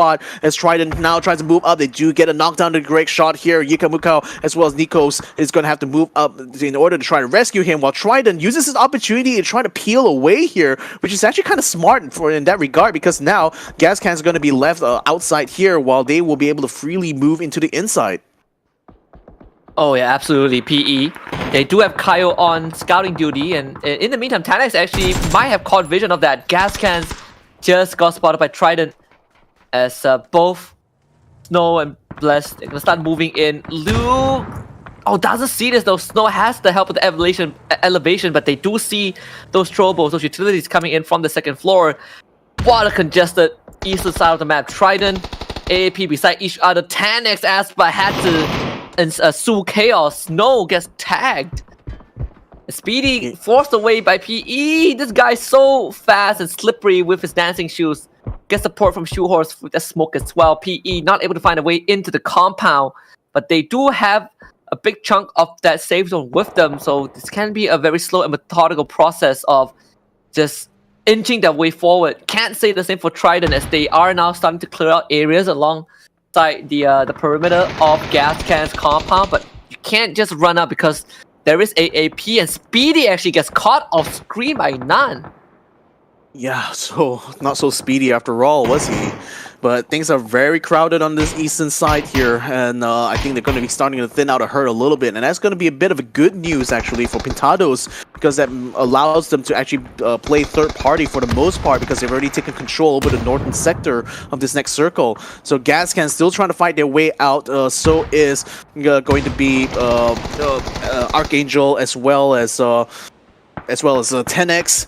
It's looking like Archangel is fighting for their dear life right now, because they're stuck inside this warehouse area, while Gas Cans is still on the outside. Though Gas Cans has already lost many of the members. So I think that's only Mukau, the remaining member. So if anything, he's the one under pressure here. So he's gonna try to move in straight away, very aggressively. Does get the one kill. Is he gonna be able to get another one as well as they try to wrap around his warehouse here? Yuka Mukau just keeping an eye out on the entrance. Sends a flashbang that way to try to flash one out. So he tries to bring the revive in time. But wow, he's really trying his very best now to carry the flag for Gas Cans because he's the last member standing. Trident still has 3 members on the outside, so they know they can try to flush him out through sending these flashes as well as frag grenades inside. But where is Mukau going to try to move out of? Oh, he's taking a lot of damage now. This could be the last leg. What? He just slipped past them. Slipped past him through the smoke. They didn't realize it until just now. Finally, Snow finds him and actually takes him down. Oh my god, what a slippery guy. If he survives that, I do not know what to say, but yeah, the Trident puts an end to his shenanigans. Gas Cans, sure they're eliminated, but I mean, you look at the scoreboard on the left, they have 8 eliminations nonetheless. All things considered, again, this is a team that hasn't gotten any chicken dinners, but the consistency of the points that they get along the way is just unreal. Aspa not able to land enough shots to take out Bless, but Miller unfortunately tracked down by Trick. So Trident losing the members. Unfortunately, it's a domino effect. Oh, Aspa once more finding Bless. 10x should be able to start zoning out players. Aspa with that molly actually pushes Snow out into the open. Oh, he's completely isolated and he's gone. Yeah, no way he's going to be able to get out of there now. So Aspa, very much fresh out of the victory, still getting a lot of points now for TNX. This is their best chance now to try to catch up to the rest of the pack here because they already got 8 points to the name and they're looking to try to make a little bit more. So he's going to be able to find another target there onto Action PH. The Starlight in the meantime still has a full stack and they're the only squad right now who still have 4 members up. So they're only just now reaching into this next zone here, but it might be caught out a little bit by one of the members of Action PH just around the corner there. But for the meantime, they're very much far away from the majority of the action which has been happening on the eastern side, though Pentados has been very much cognizant of this and they've been keeping an eye on both ends of the circle here since they already are in the center anyway. Speedy now trying to get back in. Oh, that's a really bad toss there. Didn't quite get inside the building that time, so sends a Molotov that way. Still trying to flush out that last member of ONC still inside. In the meantime, Starlight now getting closer to where Pintados is. They're going to try, I think, to pressure them now, but Pintados already is aware of this, is sending down some smoke as well as mollies to try to cut them off a little bit. So now Pintados, who are down to 2 members here, knows that they are in the best position really to try to fight for the chicken dinner, but now with Starlight encroaching in that area, maybe a new king might be here to take the hill. It does seem like it. APH, the farthest they've gone so far, but only left with 1 member, Trick. Unfortunately missing that flash just by an inch. That molly is going to be very crucial though. It might be able to flush out whoever's in that building, but Trick is getting watched. He's being watched right now. Getting tagged by Numcell. Not much space made to work with. The molly just a bit on the left, and now Trick, he knows he is completely pincered, flash, blinded. M0 sends him packing. 1 call out in 5th place. And the only team left with the entire squad left alive is, well, I want to say Starlight, but they just lost Solution PH, courtesy of Kaio. Yep, that's already 1 down. Pintados is not doing that well either because they're still only down to 2. And so far, they have been the ones really staying out of a lot of the battles here along with Starlight. TNX is still also having 3 members alongside them, and they're already making their way towards where Starlight's position is, and they do have a bit of a high ground here.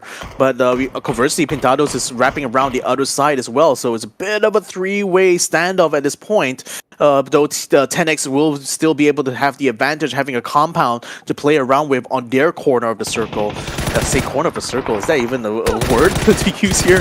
Nevertheless, Starlight getting in the fight now with Hachi trying his very best to stay alive right now. I've been taking the onslaught from 10x, but he's still keeping an eye out of where Starlight is. Pentados attempting to use the high ground to an advantage, still not able to put down any more members of Starlight at this point, but they need those eliminations. They need to try to even the odds here if they want to have a chance of taking a chicken dinner, but they're not making it any easier for them, both Starlight and 10x is. Oh, this nade. Just a bit short. Could have been a god nade. But Kaio was already able to see multiple members of Starlight. They're all huddling behind a big boulder. Kaio looking for the 3-pointer. Does he find it? No. Just barely missing that one. Could have been disastrous for Starlight, but now they have to find a way up because Kaio is about to send in another care package, this time in the form of fire. Just a bit short. Once more, this boulder keeping Starlight safe temporarily, but Kaio is very relentless with that. And PE now with ample info can keep Starlight basically pinned down.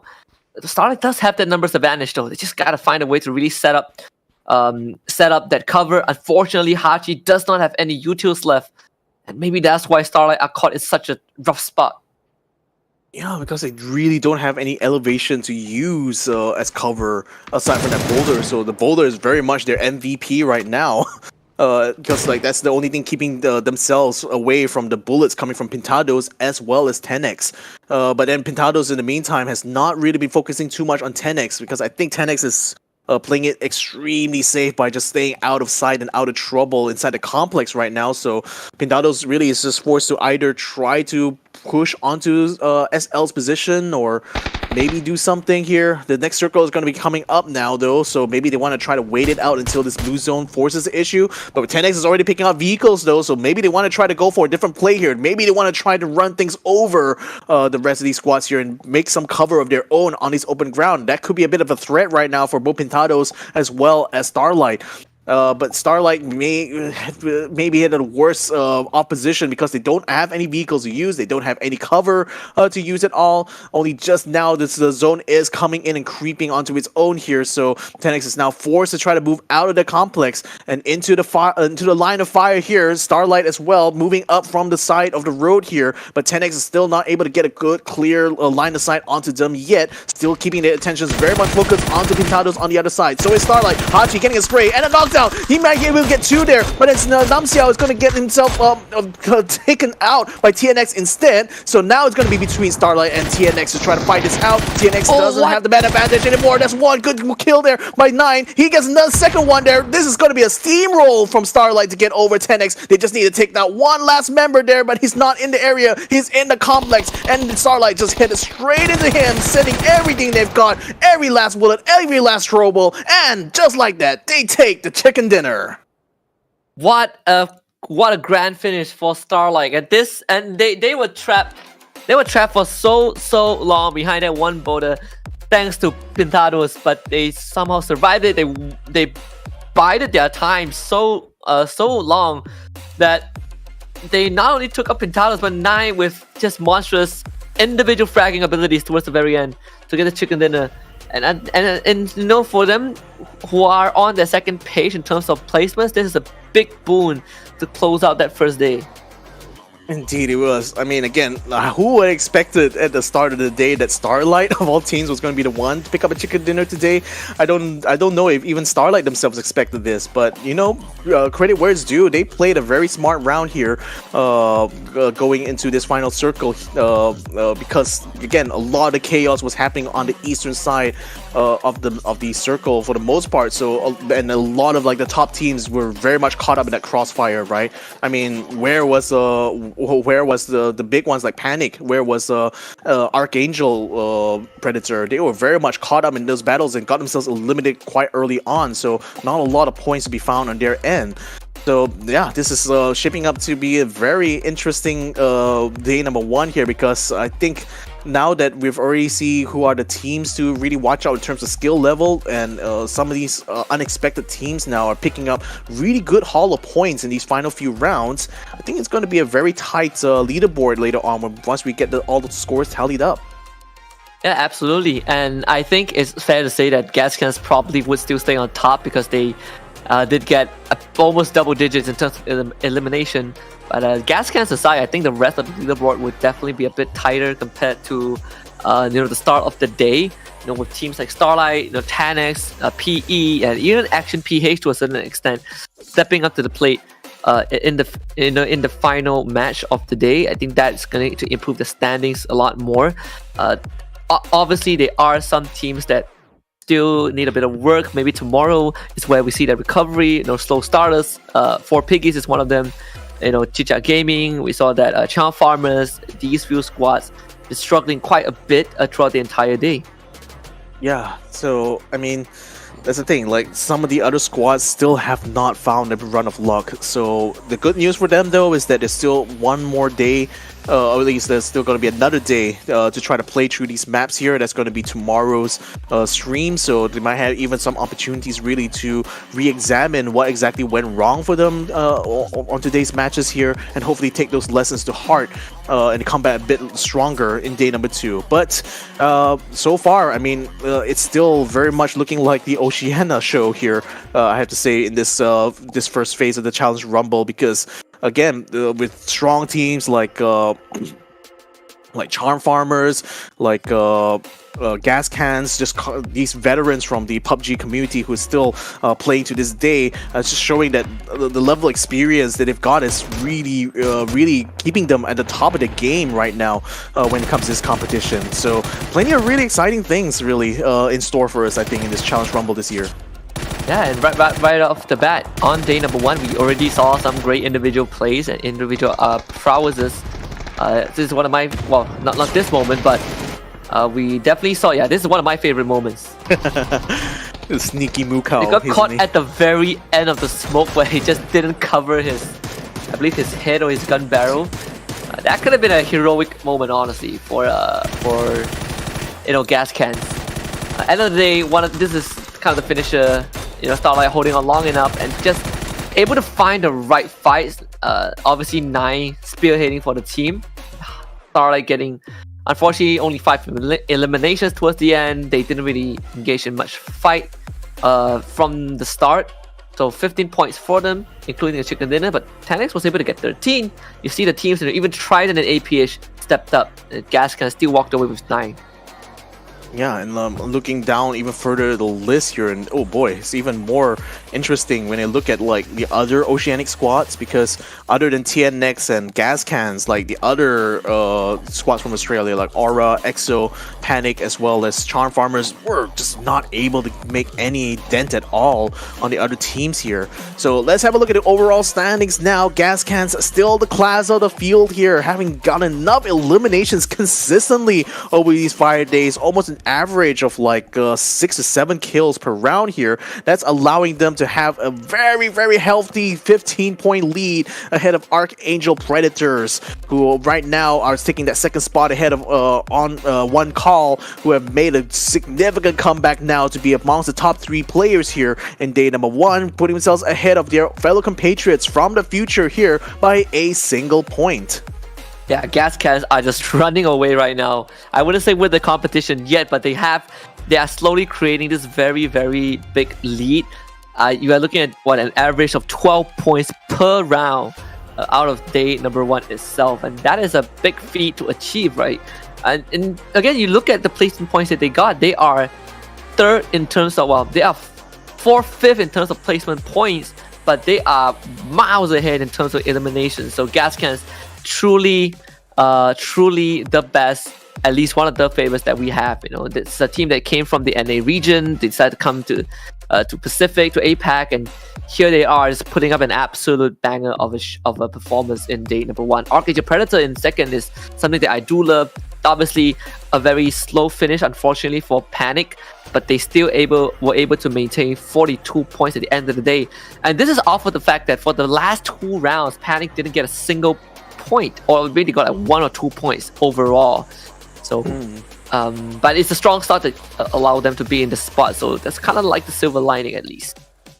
Yeah, it's going to be taking pages out of the Silver Linings playbook, right? And also shout out to Starlight as well. The Chicken Dinner has finally taken themselves out of the second page into the first. Though they're still in the 8th place there, at least they're still going to be in the running alongside Pintados here. So that's a really good turnaround for them by the end of the day. So let's let you guys know what you guys have in store for tomorrow, because we're still going to be doing another stream, same time here at the same place. But then the maps are going to be a little bit different. This time we're going to be playing 3 rounds on Erangel and then 2 rounds on Miramar. A bit of a flip around compared to today. And if today's matches are any indication, this is going to be another opportunity, I think, for Panic to try to show that they may be a little bit stronger at Erangel compared to Miramar. That definitely does seem like the case, right? Because they have struggled a lot on Miramar, where there's just so much more open areas that you gotta play with. But for Erangel, it really felt like that we can find this anchor, we can find this comfortable spot. We anchor down, and then we kind of wait out the rest of the round. Obviously, contrary to what we saw from Gas Cans, this Panic Esports, it definitely feels like a lot more of a passive team. But that could just be a day one thing. There's so much more to come, but it has been an awesome day number 1 for Challenger Rumble, and we have already started off on a very, very high note. The bar is set. Tomorrow there's going to be more to come. We're going to start same time, 1:30 p.m. is where the first where kind of like we go live and wait for that first match. Do remember, so much more from these teams. It's not done and dusted just yet. We're going to send you guys off for the rest of the day. My name is Husky. It's my buddy Victor right here. I'm wishing you guys a great rest of the evening. We'll see you guys tomorrow for more PUBG Challenger Rumble action. Goodbye.